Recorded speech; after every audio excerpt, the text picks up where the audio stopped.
ಶ್ರೀಮದಾಚಾರ್ಯಗುರುಭ್ಯೋ ನಮಃ. ಹರಿ ಓಂ.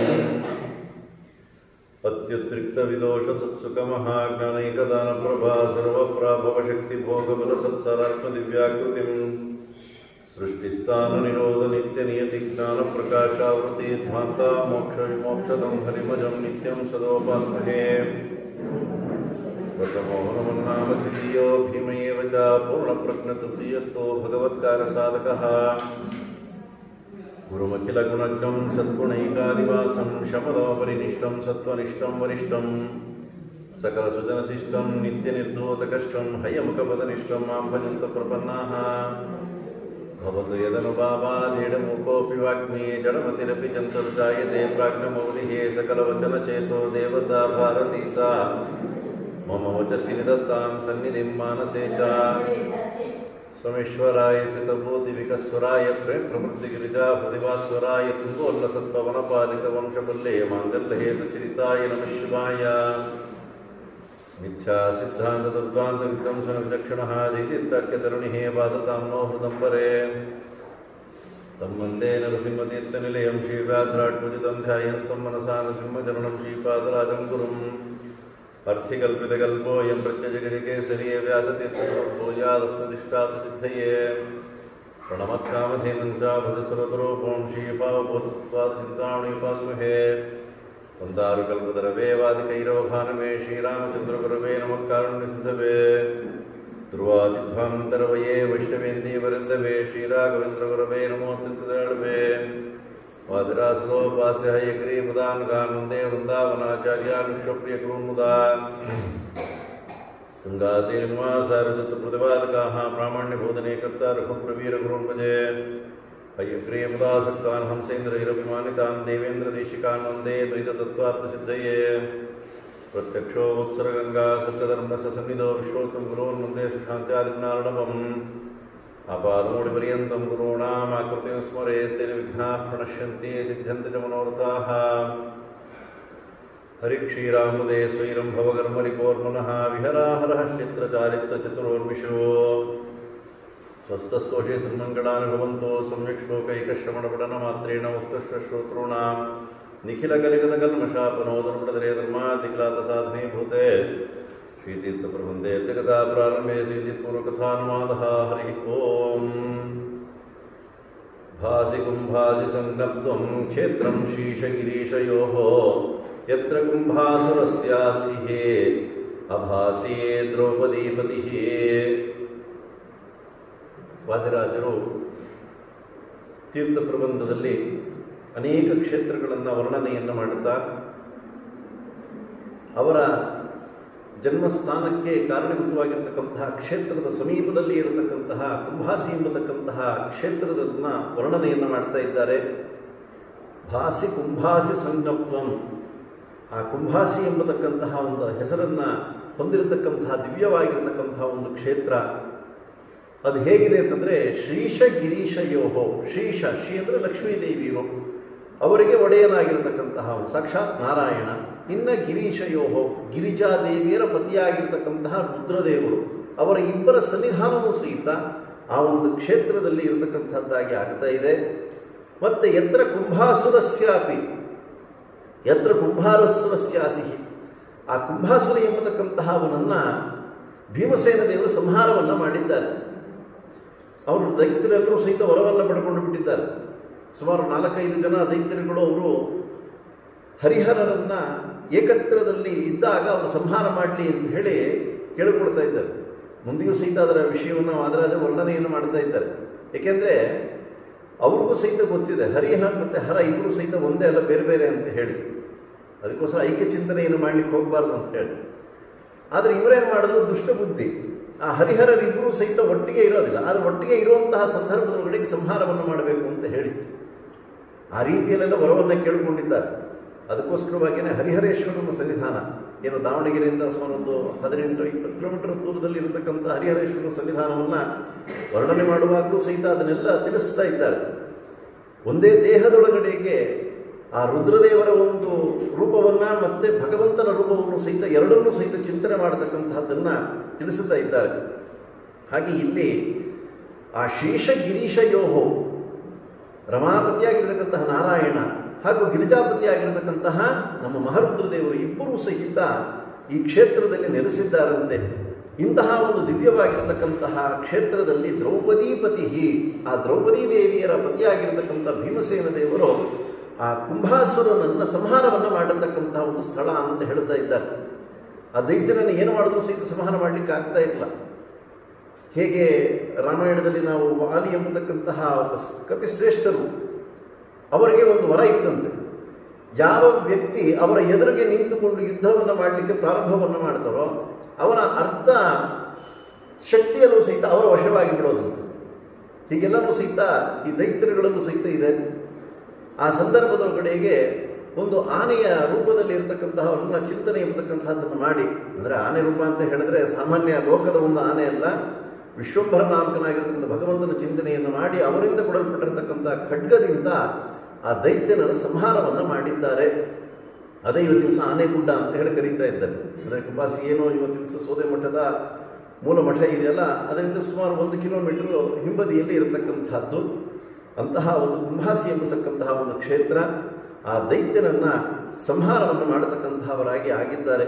ಇಂತಹ ಶ್ರೀಶ ಗಿರೀಶಯೋಹೋ, ರಮಾದೇವಿಯರ ಪತಿಯಾಗಿರ್ತಕ್ಕಂಥ ಭಗವಂತ ಮತ್ತು ಗಿರಿಜಾಪತಿಯಾಗಿರ್ತಕ್ಕಂಥ ಮಹಾರುದ್ರದೇವರು ಇಬ್ಬರೂ ಸಹಿತ ಆ ಒಂದು ಸಣ್ಣದಾಗಿರತಕ್ಕಂತಹ ಒಂದು ಬಾವಿಯ ರೀತಿಯಲ್ಲಿ ಇದೆ, ಅಲ್ಲಿ ಸನ್ನಿಹಿತರಾಗಿದ್ದಾರೆ. ನಮಗದು ರೂಪ ಚಿಂತನೆ ಮಾಡಲಿಕ್ಕಾಗಲ್ಲ. ಆದ್ದರಿಂದ ಹರಿಹರರ ಒಂದು ಪ್ರತಿಮೆಯನ್ನು ಇಟ್ಟು ನಮಗೆ ಚಿಂತನೆಗೋಸ್ಕರವಾಗಿಯೇ ಕೊಟ್ಟಿದ್ದಾರೆ. ಈ ಪ್ರಕಾರವಾಗಿ ಹೇಳುತ್ತಾ ಗುಹಾಮುಖಂ ತೀರ್ಥನೇತ್ರಂ ವೇದಸ್ಥಾನಂ ವನಾಯನಂ ಯತ್ಯಾರ್ಥಂ ಗೌತಮ ಕ್ಷೇತ್ರಂ ಚಿತ್ರಂ ತತ್ತನು ಅದ್ಭುಭವೋ. ಇಂತಹ ಯಾವ ವಿಶಿಷ್ಟವಾಗಿರ್ತಕ್ಕಂಥ ಕ್ಷೇತ್ರ ಯಾವುದು ಅಂತ ಹೇಳಿದ್ರೆ, ಗೌತಮ ಋಷಿಗಳು ಸಹಿತ ಅನೇಕ ಕಾಲ ಅಲ್ಲಿಯ ನೆನೆ ವಾಸವನ್ನು ಮಾಡಿರತಕ್ಕಂತಹದ್ದು ಅಂತ ಹೇಳ್ತಾ ಇದ್ದಾರೆ. ಅಲ್ಲ, ಗೌತಮರ ಒಂದು ಆಶ್ರಮ ನಾವೆಲ್ಲ ಬೇರೆ ಕಡೆಗೆ ಕೇಳಿದ್ದೀವಿ, ಇಲ್ಲಿ ಹೇಗೆ ಬಂದು ಅಂತಂದರೆ ಏನು ಒಬ್ಬೊಬ್ಬರು ಸಹಿತ ಟ್ರಾನ್ಸ್ಫರ್ ಆಗಿ ಬೇರೆ ಬೇರೆ ಊರುಗಳಿಗೆ ಹೋಗಲೇಬಾರದೆ, ಕೆಲಸದ ಮೇಲೆ ಒಂದೇ ಕಡೆ ಇರಬೇಕಂತ ಪ್ರಶ್ನೆ ಮಾಡಬೇಕಾಗತ್ತೆ. ಹಾಗೆ ಅಂದರೆ ಅನೇಕ ಋಷಿ ಮುನಿಗಳು ಅವರು ಹೇಗಿರ್ತಾರೆ ಅಂತ ಹೇಳಿದ್ರೆ, ಋಷಿಗಳ ಒಂದು ಚರ್ಯೆ ಬೇರೆ, ಸನ್ಯಾಸಿಗಳ ಒಂದು ಚರ್ಯೆ ಬೇರೆ, ಯೋಗಿಗಳ ಒಂದು ಚರ್ಯೆ ಬೇರೆ ಇರುತ್ತೆ. ಆ ಋಷಿಮುನಿಗಳು ಹೇಗಿರ್ತಾರೆ ಅಂತಂದರೆ, ಅವರು ಸಂಸಾರಿಗಳಾಗಿ ಇರ್ತಾರೆ. ಆ ಸಂಸಾರದಲ್ಲಿ ಇದ್ದುಕೊಂಡು ವಂಶಾಭಿವೃದ್ಧಿ ಎಂಬತಕ್ಕಂತಹದ್ದನ್ನು ಮಾಡ್ತಾ ಭಗವಂತನ ಒಂದು ಭಕ್ತಿಯನ್ನು ಮಾಡ್ತಾ ಇರ್ತಾರೆ. ಎಲ್ಲ ಜಗತ್ತಿಗೂ ಸಹಿತ ಅನುಕೂಲವನ್ನು ಮಾಡ್ತಾ ಇರ್ತಾರೆ. ಯಾವಾಗಲೂ ಭಗವಂತನ ಚಿಂತನೆಯಲ್ಲೇ ಇರತಕ್ಕಂತಹವರವರು. ಹಾಗೆ ಅನೇಕ ದಿವ್ಯವಾಗಿರ್ತಕ್ಕಂಥ ಕ್ಷೇತ್ರದಲ್ಲಿ ನೆಲೆಸಿಕೊಂಡು, ಅಂದರೆ ಒಂದು ನದಿಯ ತೀರ ಇರ್ಬೋದು ಅಥವಾ ಪುಷ್ಕರಣಿ ಇತ್ಯಾದಿಗಳ ಒಂದು ತೀರದಲ್ಲಿ ಇದ್ದುಕೊಂಡು ಆ ಭಗವಂತನ ಸೇವೆಯನ್ನು ನಡೆಸತಕ್ಕಂತಹವರಾಗಿ ಆಗ್ತಾ ಇರ್ತಾರೆ. ಹಾಗೆ ಆ ಗೌತಮ ಋಷಿಗಳು ಸಹಿತ ಈ ಒಂದು ಕ್ಷೇತ್ರದಲ್ಲಿ ವಾಸವನ್ನು ಮಾಡ್ತಾ ಇದ್ರು ಅಂತ ಹೇಳಿ ನಿರೂಪಣೆಯನ್ನು ಮಾಡ್ತಾ ಇದ್ದಾರೆ. ಇಂತಹ ಒಂದು ದಿವ್ಯವಾಗಿರತಕ್ಕಂತಹ ಒಂದು ಕ್ಷೇತ್ರ, ಆ ತೀರ್ಥದೊಳಗಡೆಗೇನೆ ಆ ರೂಪವನ್ನು ಚಿಂತನೆಯನ್ನು ಮಾಡಬೇಕು ಅಂತ ಸಹಿತ ವರ್ಣನೆಯನ್ನು ಮಾಡ್ತಾ ಇಲ್ಲಿಂದ ಸ್ವಲ್ಪ ಮುಂದಕ್ಕೆ ಹೋಯಿತು ಅಂದರೆ ಸುಮಾರು ಒಂದು 4 ಕಿಲೋಮೀಟರ್ಗಳಷ್ಟೇ, ಹೆಚ್ಚಿಗೆ ಇಲ್ಲ. 10 ಕಿಲೋಮೀಟರ್ ಒಳಗಡೆಗೆ ಒಂದು 3 ದಿವ್ಯವಾಗಿರತಕ್ಕಂತಹ ಒಂದು ಕ್ಷೇತ್ರವನ್ನು ನಾವು ನೋಡಬಹುದಲ್ಲಿ. ಉಡುಪಿಯಿಂದ ಬಹಳ ಹತ್ತಿರದಲ್ಲೇ ಇರತಕ್ಕಂತಹದ್ದು. ಅಲ್ಲಿನ ಕೋಟೀಶ್ವರ ಅಂತ ಹೇಳಿ ಕರೀತಾ ಇದ್ದಾರೆ. ಇಲ್ಲಿ ಕೋಟೀಶ್ವರ ಎಂಬುದಾಗಿ ಹೇಳಿದ್ರೆ ಅರ್ಥವನ್ನು ವಾದಿರಾಜರು ತಿಳಿಸುತ್ತಾ ಇದ್ದಾರೆ. ಚಾರು ಕೋಟೀಶ್ವರ ಸ್ಥಾನಂ ಶೋಭತೆ ಯತ್ಪುರತ್ರಯಂ ಪುರಾರಿರಿವ ನಿರ್ಜಿತ್ಯ ಧ್ವಜೇನಾಧ್ಯಾಪಿ ಜುಂಬತೆ. ಯಾವ ಚಾರು ಕೋಟೀಶ್ವರ ಸ್ಥಾನ, ಕೋಟೀಶ್ವರ ಎಂಬತಕ್ಕಂಥದ್ದು ಹೇಗಿದೆ ಅಂತಂದರೆ, ಚಾರು ಕೋಟೀಶ್ವರ ಅಂತ ಹೇಳ್ತಾರೆ. ಅತ್ಯಂತ ಮನೋಹರವಾಗಿರ್ತಕ್ಕಂತಹ ಒಂದು ಕ್ಷೇತ್ರ ಇದು ಅಂತ ಹೇಳ್ತಾ ಇದ್ದಾರೆ. ಆ ಕೋಟೀಶ್ವರ ಎಂಬತಕ್ಕಂಥ ಹೆಸರು ಹೇಗೆ ಬಂತು ಅಂತ ಹೇಳಿದ್ರೆ, ಆ ರುದ್ರದೇವರ ಸ್ಥಾನ ಅಂತದ್ದು. ಶೋಭತೆ ಯತ್ರ ಹೇಗಿದ್ದಾರೆ ಅಂತಂದರೆ, ಪುರಾರಿರಿವ, ಆ ಪುರಾರಿ ಹಿಂದೆ ಹೇಳಿದಂತೆ ಪುರಾರಿ, ತ್ರಿಪುರಾರಿ ಹೀಗೆಲ್ಲವೂ ಸಹಿತ ರುದ್ರದೇವರಿಗೆ ಇರತಕ್ಕಂಥ ಒಂದು ಬಿರುದಾವಳಿಗಳು. ಇಂತಹ ಪುರಾರಿಯಾಗಿರತಕ್ಕಂತಹ ಅವರು ಸ್ಕಂದಪುರ, ಗಜಪುರ, ಬ್ರಹ್ಮಪುರ ಎಂಬತಕ್ಕಂತಹ 3 ಗ್ರಾಮಗಳನ್ನು ನಿರ್ಜಿತ್ಯ ಸೋಲಿಸತಕ್ಕಂತಹವರಾಗಿ ಆಗ್ತಾ ಇದ್ದಾರಂತೆ. ಧ್ವಜೇನಾದ್ಯಾಪಿ ಜೃಂಭತೆ, ಆ ಧ್ವಜದಲ್ಲಿ ಅದ್ಯಾಪಿ ಇವತ್ತಿಗೂ ಸಹಿತ ವಿಜೃಂಭಿಸತಕ್ಕಂತಹವರಾಗಿ ಆಗ್ತಾ ಇದ್ದಾರೆ. ಆದ್ದರಿಂದ ಇಂತಹ ಯಾವ ದಿವ್ಯವಾಗಿರತಕ್ಕಂತಹ ಕ್ಷೇತ್ರ ಕೋಟೀಶ್ವರ ಕ್ಷೇತ್ರ ಅಂತ ಹೇಳಿ, ಮತ್ತೆ ಮುಂದೆ ಇನ್ನೊಂದು ಶ್ಲೋಕದಲ್ಲಿ ಅದೇ ಕ್ಷೇತ್ರವನ್ನು ವರ್ಣನೆಯನ್ನು ಮಾಡ್ತಾ ಇದ್ದಾರೆ. ನಮಸ್ತೆ ಶಿತಿಕಂಠಾಯ ಕೋಟಿ ಸಂಖ್ಯಾರ್ಷಿತೋಷಣಾತ್ ಯಕೋಟಿಶರ ಸನ್ನೋ ಭೂತ ಸಖಿಂ ನೈಕರ್ಷಿಕಾಮದುಕ್. ನಮಸ್ತೆ ಶಿತಿಕಂಠಾಯ. ನೋಡಿ, ಆ ರುದ್ರದೇವರಿಗೆ ಇರತಕ್ಕಂಥ ಇನ್ನೊಂದು ಗುಣ ಯಾವುದು ಅಂತಂದರೆ ಧರ್ಮ. ಶಿತಿಕಂಠಾಯ, ಕಂಠದಲ್ಲಿ ವಿಷವನ್ನು ಧಾರಣೆಯನ್ನು ಮಾಡಿರ್ತಕ್ಕಂಥವರಾಗಿದ್ದಾರಂತ. ಆದ್ದರಿಂದ ನಮಸ್ತೆ ಶಿತಿಕಂಠಾಯ, ನಿಮಗೆ ನಾನು ನಮಸ್ಕಾರವನ್ನು ಮಾಡ್ತಾ ಇದ್ದೀವಿ. ಕೋಟಿ ಸಂಖ್ಯರ್ಷಿತೋಷಣ, ಕೋಟಿ ಋಷಿಗಳನ್ನು ತೃಪ್ತಿಪಡಿಸಿರತಕ್ಕಂತಹವರು ನೀವು ಅಂತ ಹೇಳ್ತಾ ಇದ್ದಾರೆ. ಹೇಗೆ ಇದ್ದ ಅಂದರೆ ಕೋಟಿ ಈಶ್ವರ ಇದ್ದು ಅಂತ ಹೇಳಿದ ಆ ಕೋಟಿ ಋಷಿಗಳಿಗೆ ಅನುಗ್ರಹವನ್ನು ಮಾಡಿರ್ತಕ್ಕಂಥದ್ದು. ಇವತ್ತಿಗೆ ನೀವು ಆ ಕ್ಷೇತ್ರಕ್ಕೆ ಹೋದರೂ ಸಹಿತ ಅಲ್ಲಿ ಆ ರುದ್ರದೇವರ ಒಂದು ಮುಖವನ್ನು ನಾವು ನೋಡಬಹುದು. ಆದರೆ ಅಲ್ಲಿ ಲಿಂಗಾಕಾರದಲ್ಲಿ ಇಲ್ಲ. ಮತ್ತು ಯಥಾ ಪ್ರಕಾರವಾಗಿ ಒಂದು ಸಣ್ಣದಾಗಿರ್ತಕ್ಕಂಥ ಬಾವಿ ಒಳಗಡೆಗೆ ಇರತಕ್ಕಂಥದ್ದು. ಏನೋ ಪೂರ್ವಿಕರ ಒಂದು ಅನುಗ್ರಹ, ಅಲ್ಲಿ ಕ್ಷೇತ್ರಕ್ಕೆ ಹೋಗಿ ಒಳಗೆ ಹೋಗಿ ನೋಡುವಂತಹ ಒಂದು ಭಾಗ್ಯ ಭಗವಂತ ಕಲ್ಪಿಸಿದ್ದ ನಮಗೆ. ಅದು ಹೇಗಿದೆ ಅಂತಂದರೆ, ಕೋಟಿ ಋಷಿಗಳು ರುದ್ರದೇವರನ್ನ ಕುರಿತು ತಪಸ್ಸನ್ನು ಮಾಡಿದರಂತೆ. ತಪಸ್ಸನ್ನು ಮಾಡಿದಾಗ ಆ ರುದ್ರದೇವರು ಆವಿರ್ಭೂತರಾಗಿ ಆ ಕೋಟಿ ಋಷಿಗಳಿಗೂ ಸಹಿತ ಅನುಗ್ರಹವನ್ನು ಮಾಡಿದ್ದಾರೆ. ಅದರಿಂದ ಕೋಟಿ ಋಷಿಗಳಿಗೆ ಅನುಗ್ರಹವನ್ನು ಮಾಡಿರುವುದರಿಂದ ಕೋಟೀಶ್ವರ ಎಂಬತಕ್ಕಂತಹ ಹೆಸರು ಬಂತು. ಲಕ್ಷಾಲಂಕಾರ ಅಂತ ಹೇಳಿ ವಾದರಾಜರು ಇನ್ನೊಂದು ಗ್ರಂಥವನ್ನು ಬರೆದಿದ್ದಾರೆ. ಲಕ್ಷಾಲಂಕಾರ ಅಂತಂದರೆ ಕೆಲವರು ಏನು ವ್ಯಾಖ್ಯಾನ ಮಾಡ್ತಾರೆ ಅಂತ ಹೇಳಿದ್ರೆ, ಮಹಾಭಾರತದ 1,00,000 ಪದಗಳಿಗೆ ವ್ಯಾಖ್ಯಾನ ಮಾಡಿದ್ದಾರೆ, ಕಠಿಣ ಪದಗಳಿಗೆ ಅರ್ಥ ಬರೆದಿದ್ದಾರೆ. ಅದಕ್ಕೋಸ್ಕರವಾಗಿ ಲಕ್ಷಾಲಂಕಾರ ಅಂತ ಹೆಸರು ಬಂತು ಅಂತ ಹೇಳಿ. ಆದರೆ ವಿಶ್ವೋತ್ತಮ ತೀರ್ಥರು ಆ ರೀತಿಯಲ್ಲಿ ಹೇಳ್ತಾ ಇಲ್ಲ. 1,00,000 ಪದಗಳಿಗೆ ವ್ಯಾಖ್ಯಾನವನ್ನು ಮಾಡಿಲ್ಲ. 1,20,000 ಶ್ಲೋಕ ಅಂದರೆ 1,00,000ಕ್ಕೂ ಅಧಿಕವಾಗಿರತಕ್ಕಂತಹ ಶ್ಲೋಕಯುಕ್ತವಾಗಿರತಕ್ಕಂತಹ ಮಹಾಭಾರತದ ಕಠಿಣ ಪದಗಳಿಗೆ ವ್ಯಾಖ್ಯಾನವನ್ನು ಮಾಡಿದ್ದಾರೆ. ಅದಕ್ಕೋಸ್ಕರವಾಗಿ ಲಕ್ಷಾಲಂಕಾರ ಅಂತ ಹೇಳಿ ಬಂದಿದ್ದು ಅಂತ. ಹಾಗೆ ಆ ಕೋಟಿ ಋಷಿಗಳಿಗೆ ಅನುಗ್ರಹವನ್ನು ಮಾಡಿರ್ತಕ್ಕಂತಹ ರುದ್ರದೇವರು ಅಲ್ಲಿ ಸನ್ನಿಹಿತರಾಗಿದ್ದಾರೆ. ಆದ್ದರಿಂದ ಅಂತಹ ಒಂದು ಕ್ಷೇತ್ರಕ್ಕೆ ಕೋಟೀಶ್ವರ ಎಂಬತಕ್ಕಂಥ ಹೆಸರು ಬಂದಿದೆ. ಅಲ್ಲಿ ಅಭಿಷೇಕವನ್ನು ಮಾಡಬೇಕಾಗಿತ್ತು ಅಂತಂದರೆ ಅಲ್ಲಿ ಸ್ನಾನ ಮಾಡಿಕೊಂಡು ಹೋಗಿ ಮಡಿಯೊಳಗಡೆಗೆ ಹಾಕಬೇಕು. ಅಲ್ಲಿ ನೀರು ಹಾಕಬೇಕು ಅಂದರೆ ಅಲ್ಲಿ ಲಿಂಗ ಇತ್ಯಾದಿ ಯಾವುದೂ ಸಹಿತ ಇಲ್ಲ. ಅಲ್ಲಿ ಒಂದು ಸಣ್ಣದಾಗಿರ್ತಕ್ಕಂಥ ಒಂದು ಬಾವಿ ಇದೆ. ಅದರ ಒಳಗಡೆ ಇರತಕ್ಕಂಥದ್ದು. ಒಳಗಡೆಗೆ ಕೈ ಇಟ್ಟು ನೋಡ್ತು ಅಂತಂದರೆ ಹಂಗನ್ಬಿಟ್ಟು ಯಾರು ಸಹಿತ ಅಲ್ಲಿ ಹೋಗಿ ಕೇಳಕ್ಕೆ ಹೋಗ್ಬಿಡ್ಬೇಡ್ರಿ ಅಲ್ಲಿಂದ ಆಯ್ತಾ. ಒಳಗಡೆಗೆ ಸಣ್ಣದಾಗಿರ್ತಕ್ಕಂಥ ಲಿಂಗಗಳು ಅದು ಹೇಗಿದ್ದಾವೆ ಅಂತಂದರೆ, ಈ ಚಕ್ರಾಣಿಕೆ ಹೇಗಿದೆಯೋ ಆ ರೀತಿಯಲ್ಲಿ ಇರತಕ್ಕಂಥದ್ದು ಸುತ್ತಲೂ ಸಹಿತ ಇದೆ. ಒಂದು ಕೋಟಿ ಕೊನೆಗೆ ಆ ದೇವಸ್ಥಾನದ ಸುತ್ತಮುತ್ತಲೂ ಸಹಿತ ಆ ಲಿಂಗದ ರೂಪ ಎಂಬತಕ್ಕಂಥದ್ದು ಹರಡಿಬಿಟ್ಟಿದೆ. ಎಷ್ಟೋ ಕಡೆಯಲ್ಲಿ ಭೂಮಿಯನ್ನು ಅಗಿಯುವಂತಹ ಸಂದರ್ಭದೊಳಗಡೆಗೆ ಕೆಲವು ಕಡೆಯಲ್ಲಿ ರಕ್ತ ಬಂದಂತೆ ಆಗಿದೆ. ಅದನ್ನು ನೋಡಿಬಿಟ್ಟು ಅಲ್ಲಿ ಯಾರೂ ಸಹಿತ ಅದನ್ನು ಅಗಿಲಿಕ್ಕೆ ಹೋಗೋದಿರುವಂತೆ. ಆ ಜಾಗವನ್ನು ಹಾಗೆ ಬಿಟ್ಟುಬಿಡ್ತಾರೆ. ಅಂದರೆ ರುದ್ರದೇವರ ಸನ್ನಿಧಾನ ಅಷ್ಟು ವಿಸ್ತಾರವಾಗಿ ಇರತಕ್ಕಂತಹದ್ದು. ಇಂತಹ ಒಂದು ದಿವ್ಯವಾಗಿರತಕ್ಕಂತಹ ಒಂದು ಕ್ಷೇತ್ರ ಕೋಟೀಶ್ವರ ಎಂಬತಕ್ಕಂತಹದ್ದು. ಇಂತಹ ನಮಸ್ತೆ ಶಿತಿಕಂಠಾಯ ಕೋಟಿ ಸಂಖ್ಯರ್ಷಿತೋಷಣಾತ, ಕೋಟಿ ಸಂಖ್ಯಾಕವಾಗಿರತಕ್ಕಂಥ ಋಷಿಗಳಿಗೆ ನೀನು ಸಂತೋಷವನ್ನು ನೀನು ಕೊಟ್ಟಿದ್ದೀಯಾ. ಕೋಟೀಶ್ವರ ಸಂಜ್ಞೋಭೂತ್, ನೀವು ಕೋಟೀಶ್ವರ ಎಂಬುದಾಗಿ ಹೆಸರು ವಾಸಿಯಾಗಿದ್ದೀರಲ್ಲ. ಸಖಿಂ ನೈಕರ್ಷಿಕಾಮದಕ್ಕೂ ಅಲ್ಲೇ ಏಕರ್ಷಿ ಅಲ್ಲೇ, ನಾನು ಒಬ್ಬ ಋಷಿ ಇದ್ದಂತ ಇದ್ದೀನಪ್ಪ, ನನಗೊಂದು ಅನುಗ್ರಹ ಮಾಡಲಿಕ್ಕೆ ಆಗಲ್ವಾ ಅಂತ ಹೇಳಿ ಆ ರುದ್ರದೇವರನ್ನ ಪ್ರಶ್ನೆಯನ್ನು ಮಾಡಿದಂತೆ ಮಾಡುತ್ತಾ ಇದ್ದಾರೆ. ಹಾಗಿದ್ರೆ ಏಕರ್ಷಿ ಎಂಬತಕ್ಕಂಥ ಹೆಸರು ಎಲ್ಲಿಂದ ಬಂತು ಎಂಬುದಾಗಿ ಹೇಳಿದ್ರೆ ಅದನ್ನು ವ್ಯಾಖ್ಯಾನವನ್ನು ಮಾಡತಕ್ಕಂತಹವರಾಗಿ ಆಗುತ್ತಾ ಇದ್ದಾರೆ. ಪೂಷನ್ನೇಕರ್ಷಿಯಮ ಸೂರ್ಯ ಪ್ರಾಜಾಪತ್ಯ, ಈಶಾವಾಸ್ಯ ಉಪನಿಷತ್ತಿನಲ್ಲಿ ಹೇಳಿರತಕ್ಕಂತಹ ಒಂದು ಮಾತದು ಅಲ್ಲೇ. ಪೋಷನ್ನೇಕರ್ಷಿಯಮ ಸೂರ್ಯ ಪ್ರಾಜಾಪತ್ಯ ಎಂಬುದಾಗಿ ಅಲ್ಲಿ ಏಕರ್ಷಿ ಎಂಬತಕ್ಕಂತಹ ಒಂದು ಶಬ್ದವನ್ನು ಅಲ್ಲಿ ಹೇಳಿದ್ದಾರೆ. ಆ ಏಕರ್ಷಿ ಎಂಬುದಾಗಿ ಹೇಳಿದ್ರು ಅಂದರೆ ಯಾರು ಅಂತಂದರೆ ಪ್ರಧಾನವಾಗಿರತಕ್ಕಂಥ ಬ್ರಹ್ಮದೇವರಿಗೆ ಏಕರ್ಷಿ ಅಂತ ಹೇಳಿ ಕರೀತಾ ಇದ್ದಾರೆ. ಶಬ್ದದ ಪ್ರಯೋಗವನ್ನು ಮಾಡಿದ್ದಾರೆ. ಆದ್ದರಿಂದ ನಾವು ಸಹಿತ ಅಂತಹ ಬ್ರಹ್ಮದೇವರ ಪದವಿಗೆ ಬರ್ತಾ ಇದ್ದೀವಿ. ಆದ್ದರಿಂದ ಏಕರ್ಷಿ ಎಂಬತಕ್ಕಂಥ ಶಬ್ದ ವಾಚ್ಯತ್ವವು ಸಹಿತ ನಮಗಿದೆ ಎಂಬತಕ್ಕಂಥದ್ದನ್ನು ಆ ವಾಯುದೇವರ ಬ್ರಹ್ಮದೇವರ ಸಾಮ್ಯವನ್ನು ಅವರು ಸೂಕ್ಷ್ಮವಾಗಿ ತಿಳಿಸತಕ್ಕಂಥವರಾಗಿ ಆಗುತ್ತಾ ಇದ್ದಾರೆ. ಇಂತಹ ಯಾವ ದಿವ್ಯವಾಗಿರ್ತಕ್ಕಂಥ ಕ್ಷೇತ್ರ ಆ ಕೋಟೀಶ್ವರ ಎಂಬತಕ್ಕಂತಹ ಒಂದು ಕ್ಷೇತ್ರ. ನಮಸ್ತೆ ಶಿತಿಕಂಠಾಯ ಕೋಟಿ ಸಂಖ್ಯರ್ಷಿತೋಷಣಾತ್ ಯಃ ಕೋಟೀಶ್ವರ ಸನ್ನೋ ಭೂತ್ ಸಖಿಂ ನೈಕರ್ಷಿ ಕಾಮದಕೋ.